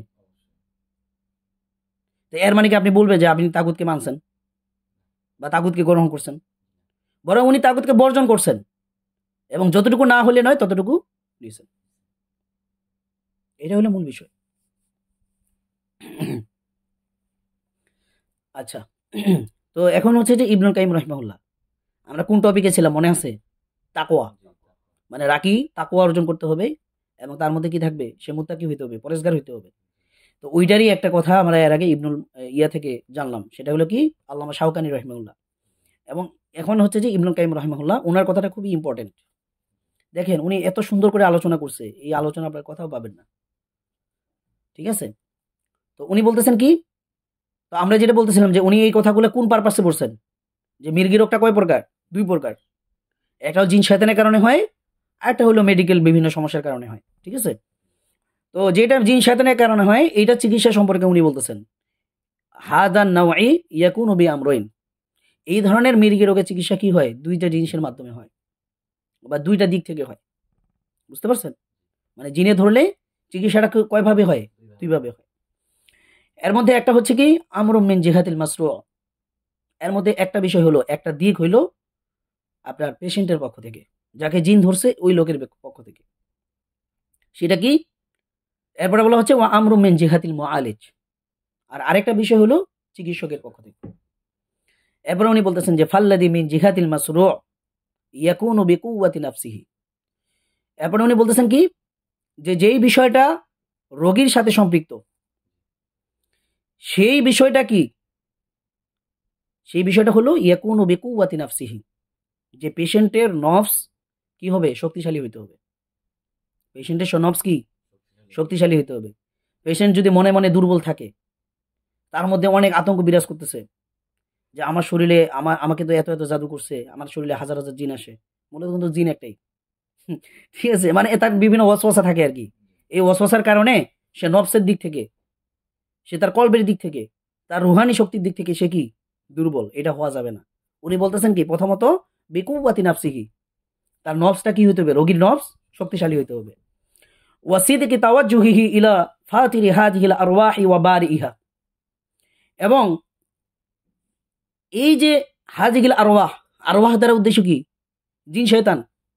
এর আগে আমরা রিহের ব্যাখ্যা দিছিলাম না প্রথম ক্লাসে, ইমাম নববী থেকে। এই যে আমি বলছিলাম যে এই জিনিসগুলো আপনাদের কি লাগবে? সামনে কাজে লাগবে। লাগতেছে? তো এখানে রিহ দ্বারা উদ্দেশ্য কি? জিন শয়তান। আর বাংলায় যে বইটা অনুবাদ করা হয়েছে আতিব্য নববী, এখানে লেগে থুয়ে দিছে আত্মা। মানে মন্দ আত্মা আর হলো ভালো আত্মা। মানে তর্জমাটাই ভুল। মন্দ আত্মা এটা তো হিন্দুরা ব্যবহার করে। তো উনি মূলত যারা অনুবাদ করছে, এরা মূলত আসলে ইবনুল কাইয়িম রাহিমাহুল্লাহর যে কথার যে স্টাইল বা ধরন, উনি আসলে কি বুঝাতে চেয়েছে ওই জিনিসটা বুঝতে পারেনি, যে কারণে এইভাবে অনুবাদটা আসছে। ওই যে আমি কথা বললাম না, যে আপনাকে রুকিয়া সেক্টরের মাসালা মাসাইল নিতে হবে কার থেকে? এই সেক্টরের আলেম থেকে। অন্য সেক্টরে যাবেন আপনি ধরা খাবেন। ঠিক আছে? তো এটা হলো মূল বিষয় আর কি। তো এরপরে বলতেছেন যে ওয়াসিদিকি তাওয়াজ্জুহিহি ইলা ফাতিরি হাযিহিল আরওয়াহি ওয়া বারিইহা। এবং রোগী কি করবে, বা রোগী কি করবে? সে একনিষ্ঠভাবে ওই সৃষ্টিকর্তার দিকে তার মনোযোগকে নিবন্ধন করবে, যিনি এই জিন শয়তানদেরকে কি করছেন? সৃষ্টি করছেন। ফাতির বারিইহা, যিনি এই জিন শয়তানদেরকে কি করছে, সৃষ্টি করছে, ওই আল্লাহর দিকে সে তার পরিপূর্ণ মনোযোগকে কি করবে, নিবন্ধিত করবে। এটা হলে দ্বিতীয়। প্রথম কি বললো, নিজের নফস শক্তিশালী হবে। দ্বিতীয় নম্বরে বলছে কি, এই জিন শয়তানের যে রব আল্লাহ সৃষ্টিকর্তা, তার দিকে নিজের মনোযোগকে কি করতে করবে, একনিষ্ঠভাবে নিবন্ধিত করতে হবে। আচ্ছা, এরপরে উনি বলতেছেন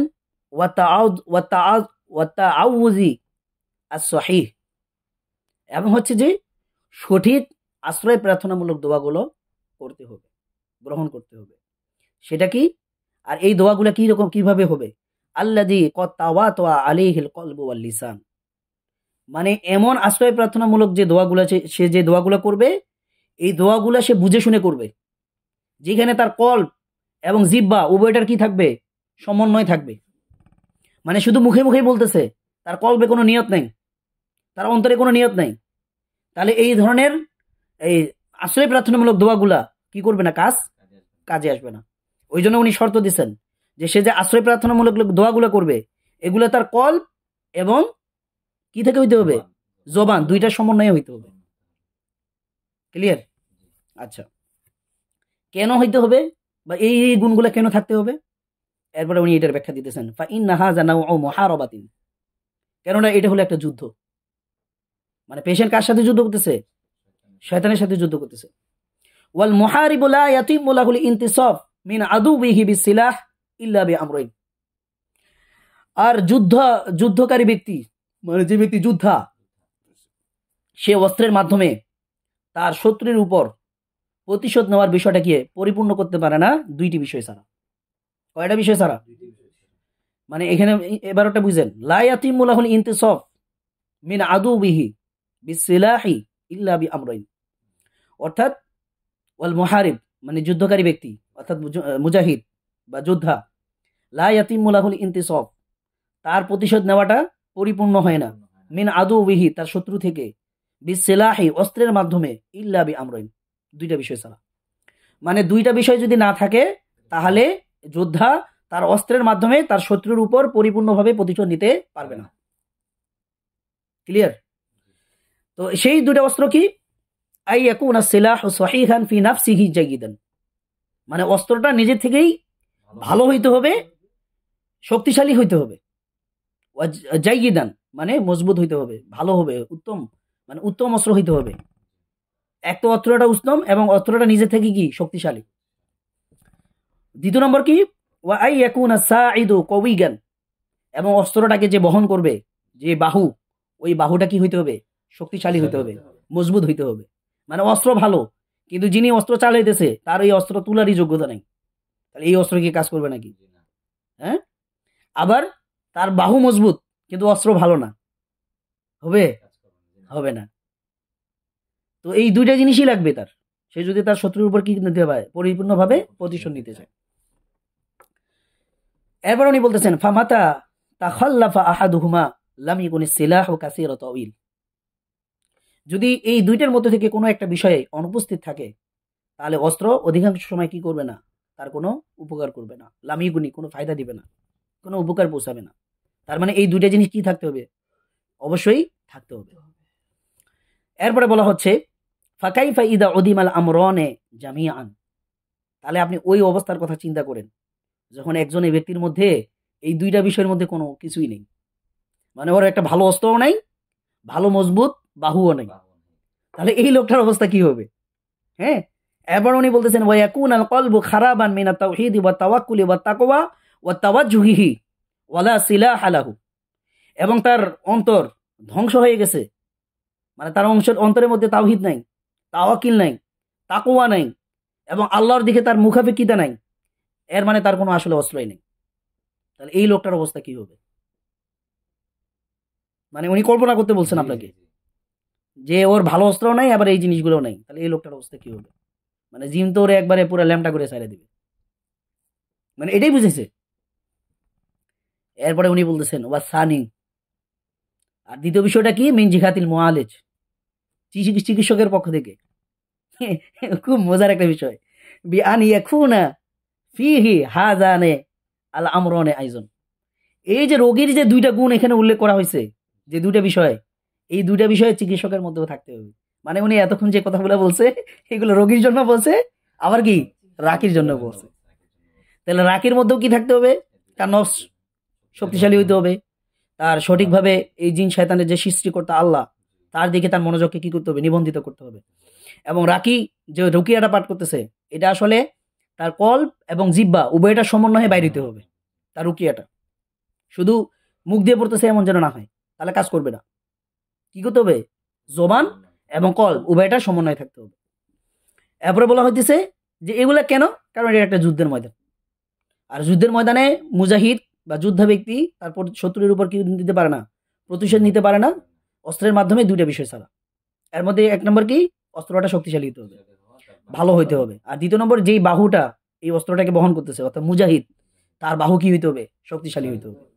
এই দুইটার মধ্যে যদি কোনো একটাও না থাকে তাহলে এই অস্ত্র কাজ করবে না। এরপরে উনি কল্পনা করতে বলছে যে ওই রাকিকে আপনি কল্পনা করেন যার মধ্যে তাকওয়া নেই, তাওয়াক্কুল নেই, ঠিক আছে, এবং আল্লাহর দিকে সে মনোযোগকে নিবন্ধিত করে না, হ্যাঁ, এবং তার নফস শক্তিশালী না, তার কোনো অস্ত্র নাই। তাহলে এই রাকি রুকে কি কোনো ফায়দা হবে? হবে না। তাহলে আমরা কিন্তু আলোচনা করতেছিলাম কি নিয়ে? তাকওয়া নিয়ে। তাহলে এখানে তাকওয়ার কথা আছে কিনা? তো আমরা ছিলাম কি, ওইটা গেল যে তাকওয়া অবলম্বন করা, রাকিকে তাকওয়া পরিষ্কার হতে হবে। তো এইখানে একটা, এই প্রশ্নটা আপনাদের অনেকের ভিতরে আসে নাই, কিন্তু এটা আমার মধ্যে আছে, যে কারণে আমি আপনাদেরকে বলতেছি। সেটা হলো কি, যে ইবনুল কাইয়িম রাহিমাহুল্লাহ এখানে পেশেন্টদের যে জন্য যে শর্তগুলো আরোপ করছেন, যে তার নফস শক্তিশালী হইতে হবে এবং তার নিয়ত কি হইতে হবে, মানে সে একনিষ্ঠভাবে আল্লাহ দিকে মুখাপেক্ষী হবে। এরপরে হলো যে সে সঠিক তাওয়িজ অর্থাৎ আশ্রয় প্রার্থনামূলক বাক্যগুলা তার কল এবং লিসান উভয়টার সমন্বয়ে সে করবে। তো এই যে বিষয়গুলা, তো এখন আমাদের কিছু পেশেন্ট আছে যারা ইবাদতই করতে পারে না, কোনো ধরনের জিকিরই করতে পারে না, ইভেন তার মধ্যে নাস্তিকতার প্রভাব তৈরি করছে শয়তানের পক্ষ থেকে, সে আল্লাহকেই মানে না। এখন আপনি আমাকে বলেন, ইবনুল কাইয়িমের কথাগুলো ওই পেশেন্টের জন্য কি প্রযোজ্য? বলেন, আপনারা কমেন্ট করেন।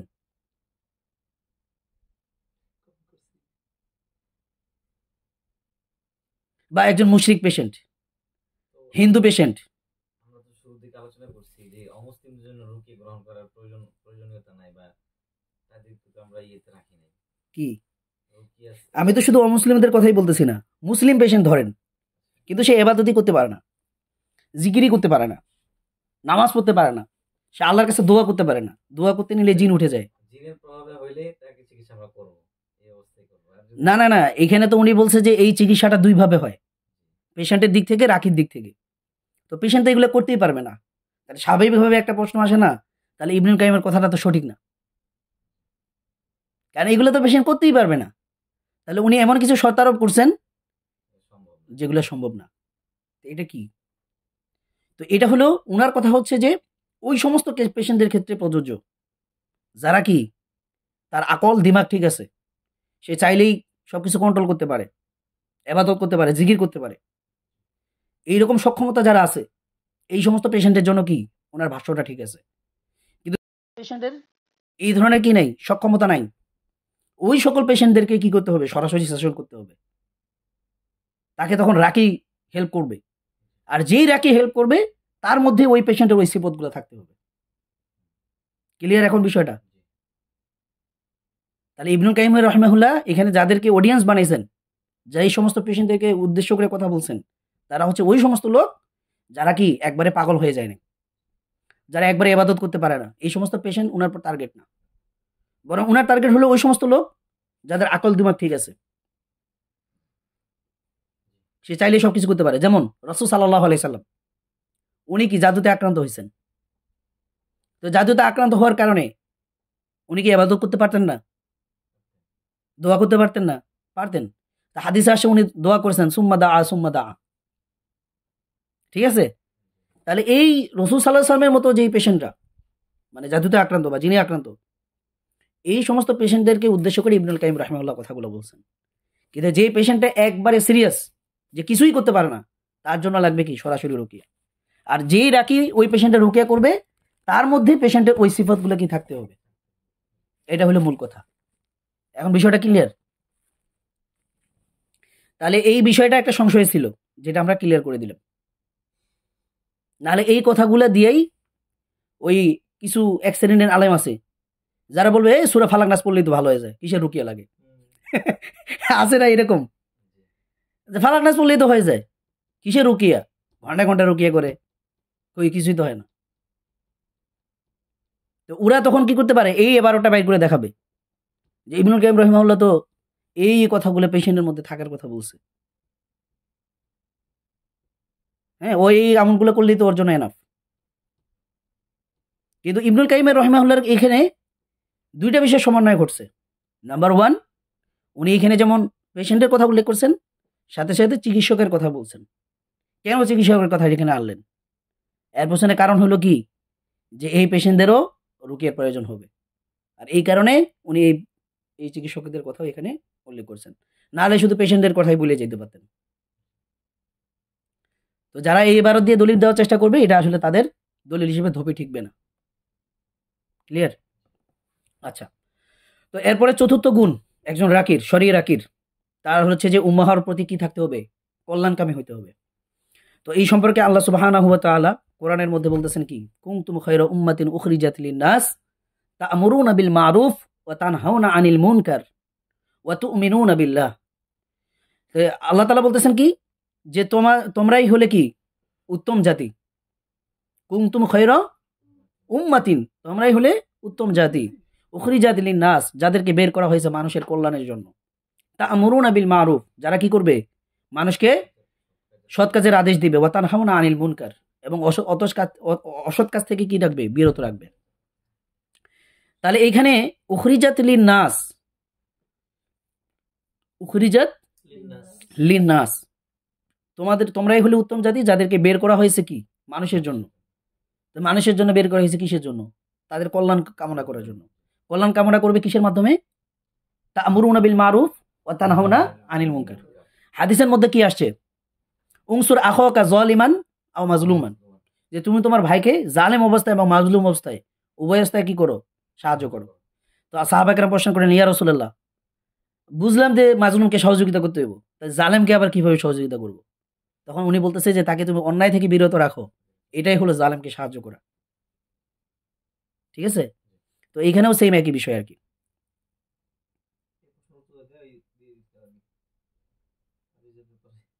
তাবিজের ব্যাপারে আমরা গত ক্লাসে আলোচনা করছি, ওটা আপনি শুনে দেখতে পারেন। ওখানে আমরা স্পষ্ট উত্তর দিয়ে দিছি। কোরআনে তাবিজ লেখাও হারাম, এটা আমরা ওই ক্লাসে স্পষ্টভাবে ঘোষণা করছি এবং বলছি দলিলের আলোকে। আপনি ওটা শুনতে পারেন, দ্বিতীয় ক্লাসে পাবেন ইনশাল্লাহ, তাই না? আচ্ছা, তো এরপরে আল্লাহ তাআলা দ্বিতীয় আয়াতে বলতেছেন, লাকাদ জাআকুম রাসূলুম মিন আনফুসিকুম, যে তোমাদের মধ্য থেকেই, তোমাদের প্রতি, তোমাদের নিকট, তোমাদের পক্ষ থেকে, তোমাদের মধ্য থেকে কি একজন রসুল এসেছেন। আজিজুন আলাইহি মা আনিতুম, তোমাদেরকে যে সকল বিষয় কষ্ট দেয়, সেই সকল বিষয়গুলোতে তিনি নিজেও কি কষ্ট পান। এরপর বলা হচ্ছে হারিসুন আলাইকুম বিল মুমিনিনা রাউফুর রহিম, এবং তিনি মুমিনদের ক্ষেত্রে কি, মুমিনদের ক্ষেত্রে অত্যন্ত দয়ালু, পরম করুণাময়। কার ক্ষেত্রে? মুমিনদের ক্ষেত্রে। হারিসুন, তো এখানে হারিসুন দ্বারা হলো যে উনি কল্যাণ কামনা চায় আর কি, মুমিনদের কি চায়, কল্যাণ কামনার ক্ষেত্রে অধিক, মানে ওনার কি আছে, হারিস, লালসা আছে, আকাঙ্ক্ষা।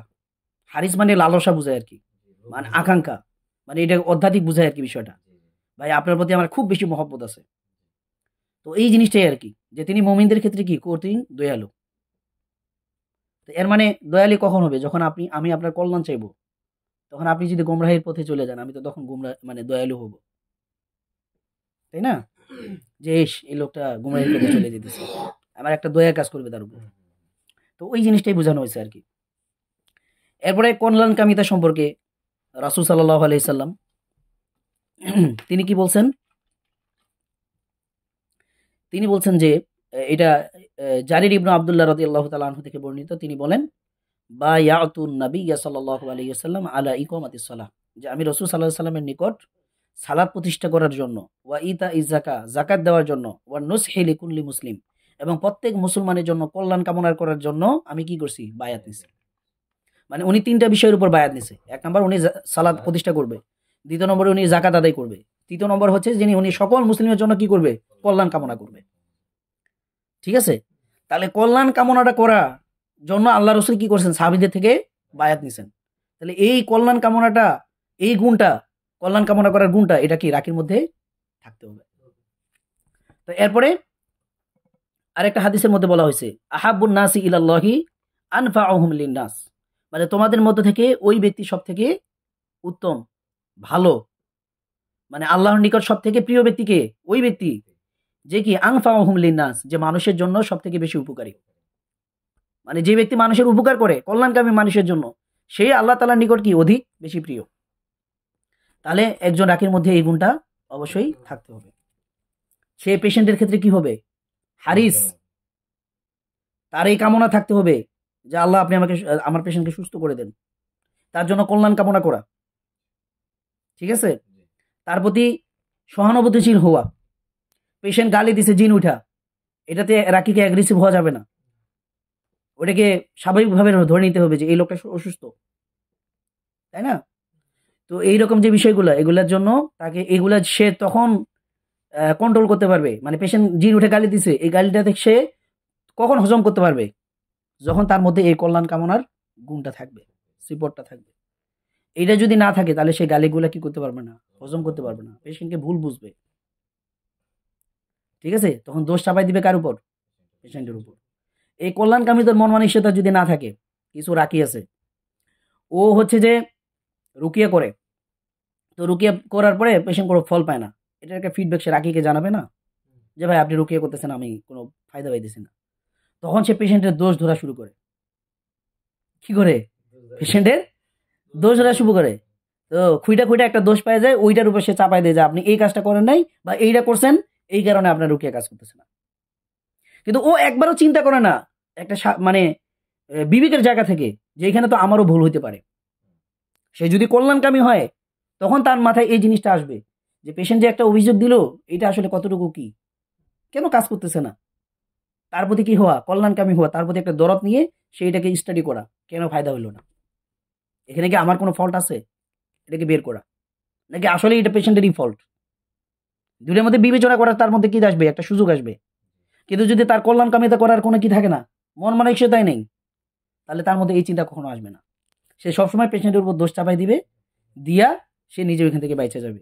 এবং এই রাকি কখনোই গ্রহণযোগ্য রাকি হইতে পারবে না, তার ইলিম কখনো বৃদ্ধি হবে না। কেন? তার মধ্যে ওই যে কল্যাণকামিতার গুণ নেই। ক্লিয়ার? আচ্ছা, এরপরে হাদিসে বলা হয়েছে কি, কল্যাণকামিতা মানে কল্যাণ কামনা করা, এটাই হলো দিন, এটাই ঈমান। তো আল্লাহ রাসূল সাল্লাল্লাহু আলাইহি ওয়াসাল্লাম কি বলছেন? আদ-দীন ওয়ান নাসিহা, দিন হলো কল্যাণ কামনা করার নাম। কুলনা লিমান, সাহাবা কেরাম প্রশ্ন করলো, ইয়া রাসূলুল্লাহ, মানে কাদের জন্য কল্যাণ কামনা করব? তখন আল্লাহ রাসূল সাল্লাল্লাহু আলাইহি ওয়াসাল্লাম বলতেছেন, লিল্লাহি, আল্লাহর জন্য, ওয়ালি কিতাবিহি, আল্লাহর কিতাবের জন্য, ওয়ালি রাসূলিহি, আল্লাহ রাসূলের জন্য, ওয়ালি আইম্মাতিল মুসলিমিন, এবং মুসলিম শাসকদের জন্য। তো এখানে মুসলিম শাসক দ্বারা আবার শেখ হাসিনা বুঝেন না, এখানে মুসলিম শাসক দ্বারা কি শেখ হাসিনার উদ্দেশ্য নাকি? যারা ডেমোক্রেসি ফলো করে, যারা এই ডেমোক্রেসির মাধ্যমে, গণতন্ত্রের মাধ্যমে যারা নির্বাচিত হয়েছে, এরা কেউই কি না মুসলিম শাসক না। মুসলিম শাসক নিযুক্ত হয় আহলুল হাল্লি ওয়াল আকদের মাধ্যমে, মানে প্রভাবশালী যে বিজ্ঞ আলেম ওলামা আছে, তাদের সুরার মাধ্যমে কি হবে? শাসক নির্বাচিত হবে, এই গণতান্ত্রিক পদ্ধতিতে না। এখানে একজন বিজ্ঞ আলেমের ভোটের যে মর্যাদা, রায়ের যে মর্যাদা সেম, একজন মুচির মর্যাদা সেম, কাফিরের মর্যাদা সেম। মানে এটা হলো পুরাই জগা খিচুড়ি। আর ইসলাম বলে কিনা মুসলিম শাসক নির্বাচিত হবে কার মাধ্যমে? আহলুল হাল্লি ওয়াল আকদ, যে আলেমরা আছেন তাদের মাধ্যমে, তাদের সুরার মাধ্যমে। তাহলে এই আহলুল হাল্লি ওয়াল আকদের সুরার মাধ্যমে যে সকল মুসলিম শাসকরা নির্বাচিত হবে, ওই সমস্ত মুসলিম শাসকদের কল্যাণ কামনা করাই হলো কি দিন। শেখ হাসিনার উদ্দেশ্য না, বা এরদোগানের উদ্দেশ্য না। অনেকে তো এরদোগানকে একবারে পীর মনে করে, কিন্তু এ নিজেই মনে করেন আবার মুসলিমদের উপর সেনাবাহিনী পাঠায়, নেটো জোটের আবার নেটের জোটের অন্তর্ভুক্ত, এরকম অনেক বিষয় আছে আর কি। তো মোট কথা হইলো ও কি করছে ওটা দেখার বিষয় না, মোট কথা হলো ও গণতন্ত্রে বিশ্বাসী কিনা, সেকুলারিজমে বিশ্বাসী কিনা, ওইটার মাধ্যমে সে নির্বাচনে গেছে কিনা। তো এই ধরনের যে শাসকরা আছে তারা কেউ না কি না মুসলিম শাসক না। এরপরে বলা হইতেছে আম্মাতিহিম, এবং সকল উম্মতের জন্য কি করা, মুসলিম মিল্লাতের জন্য, মুসলিম উম্মতের জন্য কল্যাণ কামনা করার নামই হচ্ছে কি দিন। এই আম্মাতিহিমের মধ্যে পেশেন্টটা ঢুকছে না, মানে পেশেন্টের জন্য কি করতে হবে, কল্যাণ কামনা করতে হবে, এই গুণ রাকির মধ্যে কি থাকতে হবে। আচ্ছা, এরপরে বলা হচ্ছে রুকিয়া শারিয়া বিষয়ে এবং জিন জাদুতে আক্রান্ত পেশেন্টদেরকে হ্যান্ডেল করার মৌলিক জ্ঞান ও কৌশলাদি রপ্ত থাকা। এটা খুবই গুরুত্বপূর্ণ একটা সিফত, বৈশিষ্ট্য। মানে রুকিয়া শরিয়ার বিষয়ে জিন জাদুতে আক্রান্ত পেশেন্টদের ক্ষেত্রে আপনি তাদেরকে কিভাবে হ্যান্ডেল করবেন। জিন উঠে বসে আছে, রুকিয়া করছেন নামে না, কন্ট্রোলই ছাড়ে না, পেশেন্ট বাড়িতেও যেতে পারতেছে না কন্ট্রোল না ছাড়া। এখন এই পেশেন্টের কন্ট্রোল ছাড়া দিতে হইব না, জিনকে নামাইতে হইব না মাথা রেখা। তো এটা তো কৌশল লাগবে, এটার কৌশলাদি লাগবে, এটার মৌলিক জ্ঞান রপ্ত থাকতে হবে। যদি না থাকে তাহলে কি পারবে? তাহলে এই ধরনের জ্ঞানগুলা রাখির মধ্যে থাকতে হবে, মৌলিক জ্ঞানগুলা। তো এই ক্ষেত্রে আল্লাহ সুবহানাহু ওয়া তাআলা কোরআনের মধ্যে কি বলতেছেন, কুল হাদিহি সাবিলি আদউ ইলাল্লাহি আলা বাসীরাতিন। আল্লাহ রাসূলকে আল্লাহ তাআলা বলতেছেন, হে নবী আপনি বলুন, হাদিহি সাবিলি, এটাই আমার পথ, আদউ ইলাল্লাহ, আমি কি করি, আল্লাহর দিকে মানুষকে আহ্বান করি, আলা বাসীরাতিন, বাসীরাতিন মানে কি, জেনে বুঝে। আমি জেনে বুঝে, আমি পাগল না, আমি উন্মাদ না, আমি জেনে বুঝে কি করি, মানুষকে আল্লাহর দিকে আহ্বান করি। শুধু কি আমি একাই না, বলতেছে আনা ওয়া মানি তাবানি, আমি এবং আমাকে যারা অনুসরণ করে, আমার যারা উম্মত আছে, আমরা সবাই কি জেনে বুঝে কার দিকে দাওয়াত করি, আল্লাহর দিকে মানুষকে আহ্বান করি। এরপরে বলা হইতেছে ওয়া সুবহানাল্লাহি ওয়া মা আনা মিনাল মুশরিকিন, এবং আল্লাহ হলো পবিত্র মহান, আর আমি মুশরিকদের অন্তর্ভুক্ত না। তাহলে এইখানে দেখেন আলা বাসীরাতিন, মানে রাসূল সাল্লাল্লাহু আলাইহি সাল্লাম উনি যে তাওহীদের দিকে, আল্লাহর একত্ববাদের দিকে কি করতেন, দাওয়াত দিতেন, এটা কি উনি জেনে বুঝে দিতেন নাকি না জেনে? না জেনে। তাহলে উনার নবুয়াতের একটা প্রধান দায়িত্ব ছিল কি, আল্লাহর দিকে মানুষকে আহ্বান করা। তো একজন রাকি, তার প্রধান দায়িত্ব কি, জিনকে প্রতিহত করা, পেশেন্টকে সুস্থ করা। এখন এই জিন শয়তানের বিরুদ্ধে যুদ্ধ করার জন্য তার মৌলিক কৌশলাদি কি জানা থাকতে হবে, মানে সে যে কাজগুলা করতেছে তার কি জেনে বুঝে করতে হবে, আন্তাজি করলে হবে না। আন্তাজি করলে হবে নাকি জেনে বুঝে করতে হবে? তো এই আয়াত কি প্রমাণ করে, একজন রাকি তার জন্য তার যে সেক্টর, এই সেক্টরের সকল ইলিম জেনে বুঝে কাজ করা উচিত, যেমনটা রাসূল সাল্লাল্লাহু আলাইহি সাল্লাম তার কাজের ক্ষেত্রে করছেন। বুঝতে পারছেন? আচ্ছা, তো এই আয়াতটা মানে কোন দিক থেকে কিসের দলিল হয়ে গেছে না? এটা আবার বিভিন্ন দিক থেকে দলিল হবে, বিভিন্ন। হ্যাঁ, এটা কিন্তু অনেক দিক থেকে। তাহলে আমাদের রাকিদের যে মানে মৌলিক কৌশলাদি কি থাকতে হবে, পেশেন্ট হ্যান্ডেল করার, জিন শয়তানকে কন্ট্রোল করার মৌলিক কৌশলাদি এবং জ্ঞান, এগুলো কি থাকতে হবে, রপ্ত থাকতে হবে। তো এটার প্রথম দলিলে আমরা কি দিলাম, কোরআন থেকে, আলা বাসীরাতিন, মানে রাসূল সাল্লাল্লাহু আলাইহি সাল্লাম যেমন উনার নবুয়তের দায়িত্ব কি করছেন, দায়িত্ব পালন করছেন জেনে বুঝে। হ্যাঁ, ঠিক তেমনিভাবে আমরা আমাদের উপর, ডাকিদের উপর যে অর্পিত চিকিৎসা বিষয়ক যে দায়িত্বটা, সেটাও আমাদেরকে কি করতে হবে, জেনে বুঝে করতে হবে, আমরা না জেনে কোনো কিছু করব না। তো এরপরে আল্লাহ সুবহানাহু ওয়া তাআলা বলতেছেন, ফালাউলা নাফারা মিন কুল্লি ফিরকাতিন মিনহুম তাইফাতুন, মানে তোমাদের প্রত্যেকটা দলের মধ্য থেকে কিছু লোক কেন বের হয় না, লিয়াতাফাক্কাহু ফিদ্দীন, যাতে করে তারা দ্বীনের গভীর জ্ঞান অর্জন করতে পারে। তাহলে এই আয়াতটাতে দেখেন আল্লাহ তাআলা প্রত্যেকটা দল থেকে, ফিরকা থেকে কিছু লোকে গভীর জ্ঞান অর্জন করার জন্য বাইর হইতে বলছেন। আজকে দেখেন এখানে আমরা যারা জয়েন করছি, আমরা কিন্তু একটা ফিরকা থেকে কিছু লোক, এখানে কিন্তু সবাই আসে নাই বা সবাই আসবেও না, এটা হলো মূল বিষয়। তো যাদের মূলত লিয়াতাফাক্কাহু ফিদ্দীন, মানে দিনের গভীরতম বুঝ বা জ্ঞান অর্জন করার পিপাসা আছে, তারাই মূলত কি এখানে জয়েন হয়েছি আমরা। তো আমরা এখানে কি করব, আল্লাহ তাআলা কি বলছে, লিয়াতাফাক্কাহু ফিদ্দীন, যাতে করে তারা দিনের গভীর জ্ঞান কি করতে পারে, অর্জন করতে পারে। তাহলে রুকিয়ার যে জ্ঞান, এটা কি দিনের জ্ঞান না? অবশ্যই দিনের জ্ঞান। তাহলে এইটার মধ্যে আমাদের গভীর জ্ঞান অর্জন করার দরকার আছে কিনা? তো এই কথাই আল্লাহ তালা এখানে বলছেন।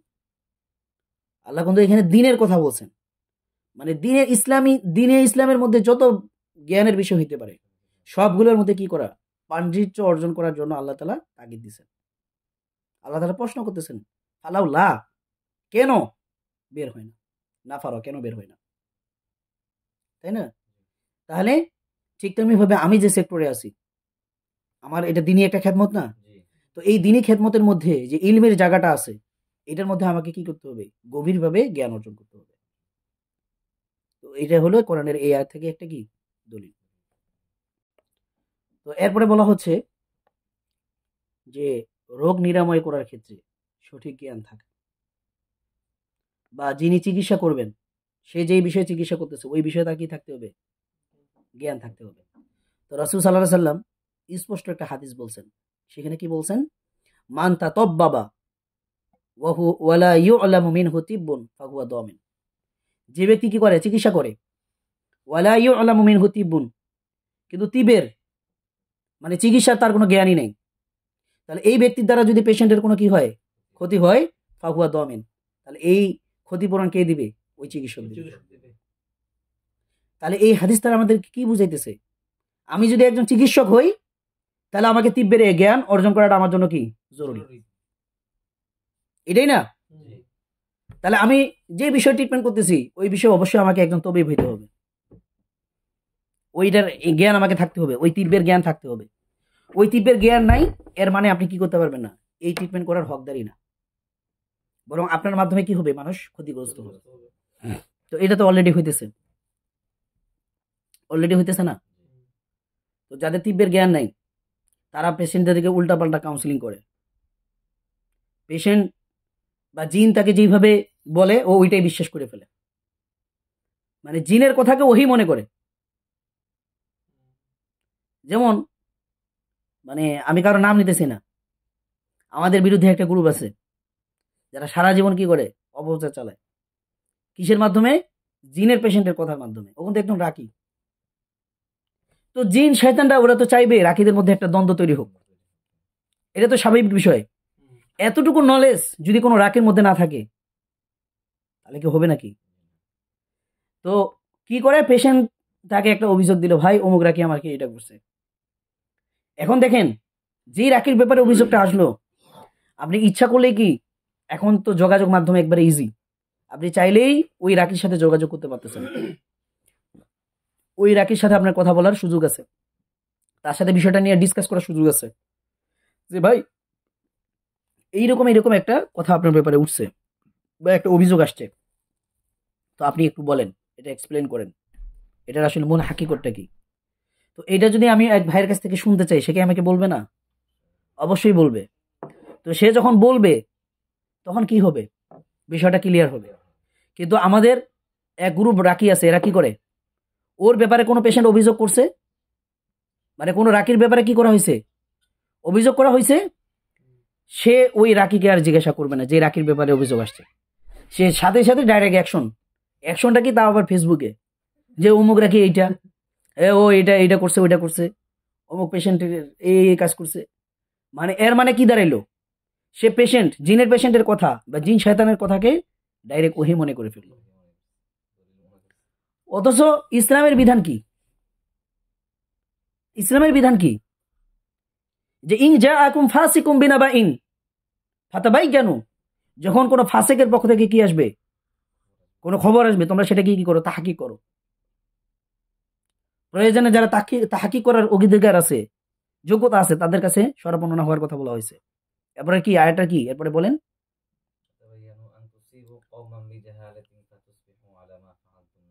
হ্যাঁ, যাতে করে তুমি পরবর্তীতে কি লাঞ্ছিত না হও।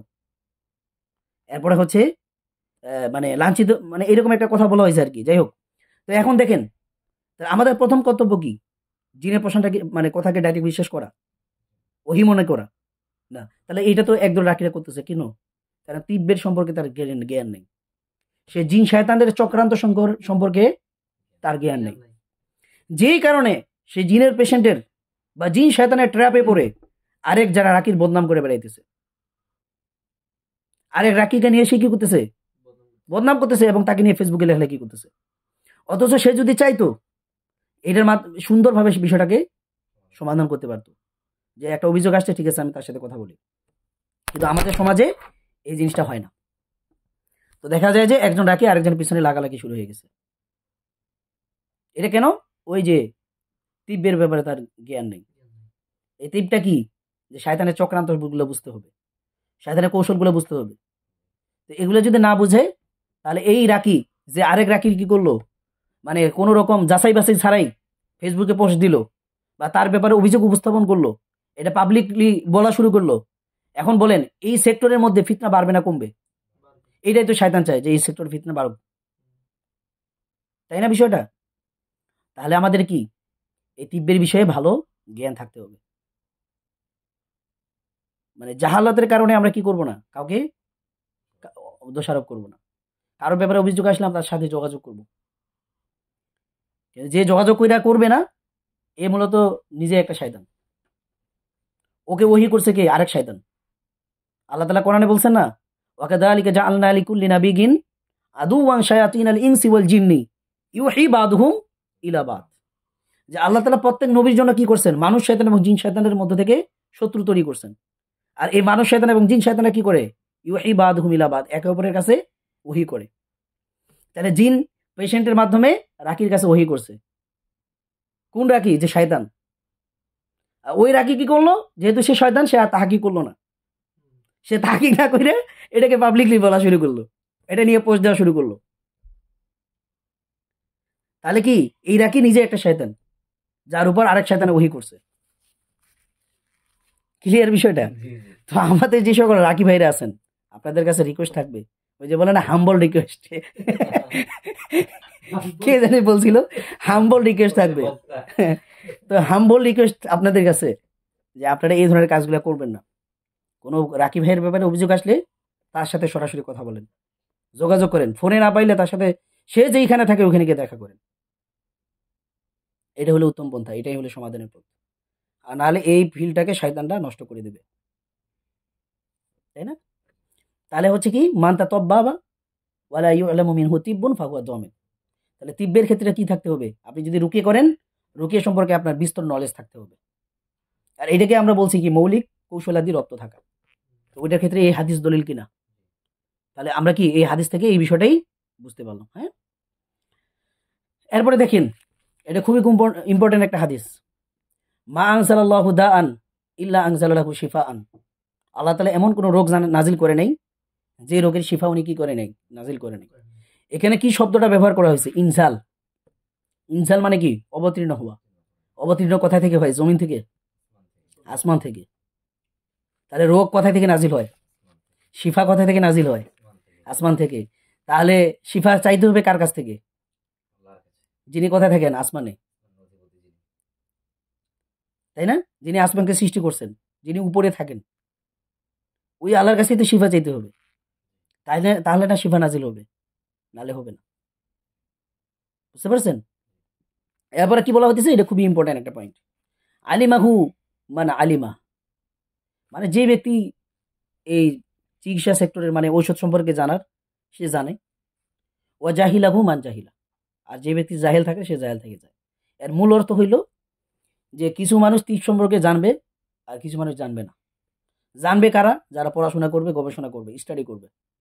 তাদেরকে আল্লাহ তাআলা কি করবেন? তাদের জন্য সহজ করে দিবেন।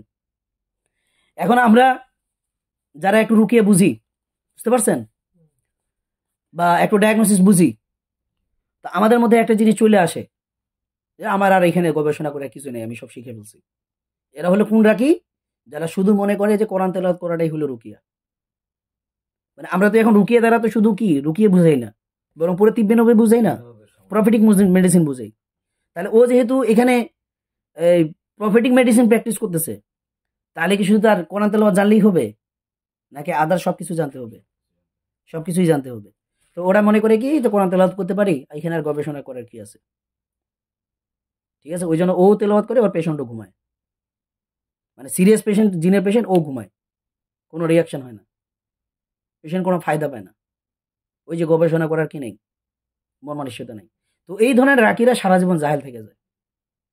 আর যে রাকি সে তার কল এবং জিব্বা উভয়টা সমন্বয় করে সে কি করে, রুকিয়া করে, এরপরেও যখন সে দেখে যে পেশেন্ট কোনো ফায়দা পাইতেছে না, উপকার পাইতেছে না, তখন সে এটার পিছনে কারণ খুঁজে, কেন রিয়াকশন হইল না, কি কারণে হইতেছে না, এখানে আমার দুর্বলতাটা কোথায়, কেন আমি জিন উঠাইতে পারলাম না, অথচ তার মধ্যে জিন আক্রান্ত হওয়ার সমস্ত লক্ষণ আছে, জাদুতে আক্রান্ত হওয়ার সমস্ত লক্ষণ আছে, বদনজরে আক্রান্ত হওয়ার সমস্ত লক্ষণ আছে, কিন্তু তারপরেও জিন কেন রিয়াকশন করলো না, কেন রিয়াক্ট করলো না, এই যে বিষয়টা, এটা গবেষণা করার বিষয় না।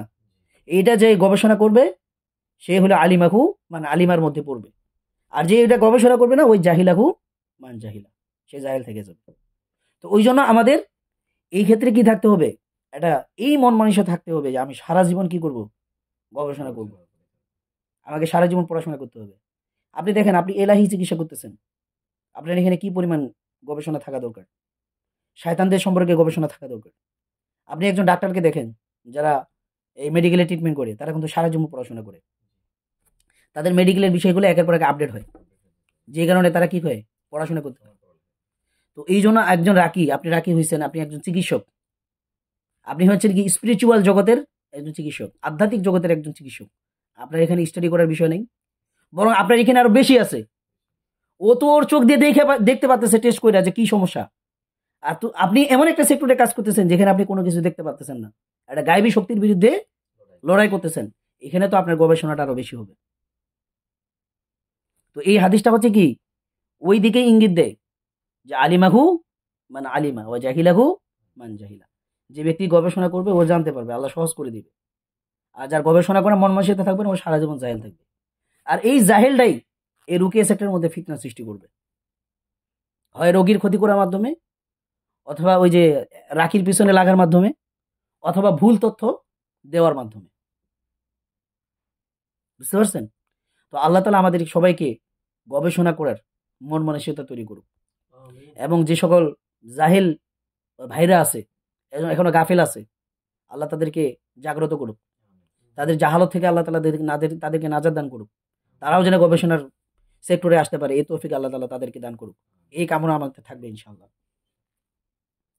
এরপরে আল্লাহ তাআলা কি বলছেন, তলাবুল ইলমি ফারিদাতুন, আল্লাহ রাসূল কি বলছেন, তলাবুল ইলমি ফারিদাতুন আলা কুল্লি মুসলিম, মানে প্রত্যেক ব্যক্তির জন্য, মুসলমান ব্যক্তির জন্য কি দিনই, মানে তার যে জরুরত পরিমাণ ইলম অর্জন করাটা কি ফরজ। তাহলে আপনি যে চিকিৎসা করতেছেন, আপনার এখানে যেই যতটুকু ইলম অর্জন করা ফরজ, ওইটা জরুরত, ওইটা করতে হবে না, ওইটাও তো ফরজ। আর আপনার ওই জরুরত পরিমাণ ইলম নেই, তাহলে তো আপনি রুকিয়ে করতে পারবেন না, আপনার এই সেক্টরে থাকারই কি নেই, কোনো অধিকার নেই। এই হাদিসটা কি আমাদের এই মেসেজটা দেয় না, যে আমি যেই সেক্টরে আছি, আমাকে ওই সেক্টরের জরুরত পরিমাণ ইলম আমার মধ্যে কি থাকতে হবে। আল্লাহু আকবার। তাহলে এখানে কি দাঁড়াইলো, এটা স্পষ্ট যে কোরআন ও হাদিসে একজন শরীরাকির জন্য জ্ঞান ও কৌশল শেখার প্রতি গুরুত্ব আরোপ করা হয়েছে, মানে যে আয়াতগুলো এবং হাদিসগুলো আমরা উল্লেখ করলাম এখানে, যেন তিনি শরী পদ্ধতিতে রোগীর চিকিৎসা করতে পারেন এবং কল্যাণকামী হয়ে কাজ করতে পারেন। বুঝতে পারছেন? তাহলে আমাদেরকে কি করতে হবে, জ্ঞান অর্জন করতে হবে। তো আল্লাহ তাআলা আমাদের ক্লাসটাকে কবুল করুক, এবং এখানে যে ইলমে আলোচনা করা হয়েছে, এগুলো থেকে আমাদেরকে আল্লাহ তাআলা উপকৃত হওয়ার তৌফিক দান করুক, এবং এগুলোর উপর আমাদেরকে আমল করার এবং আমাদের জীবনে বাস্তবায়ন করার তৌফিক দান করুক। এই দোয়ার কামনা মাধ্যমে আজকের ক্লাসটি শেষ করা হলো ইনশাআল্লাহ। আসসালামু আলাইকুম ওয়া রাহমাতুল্লাহি ওয়া বারাকাতুহু।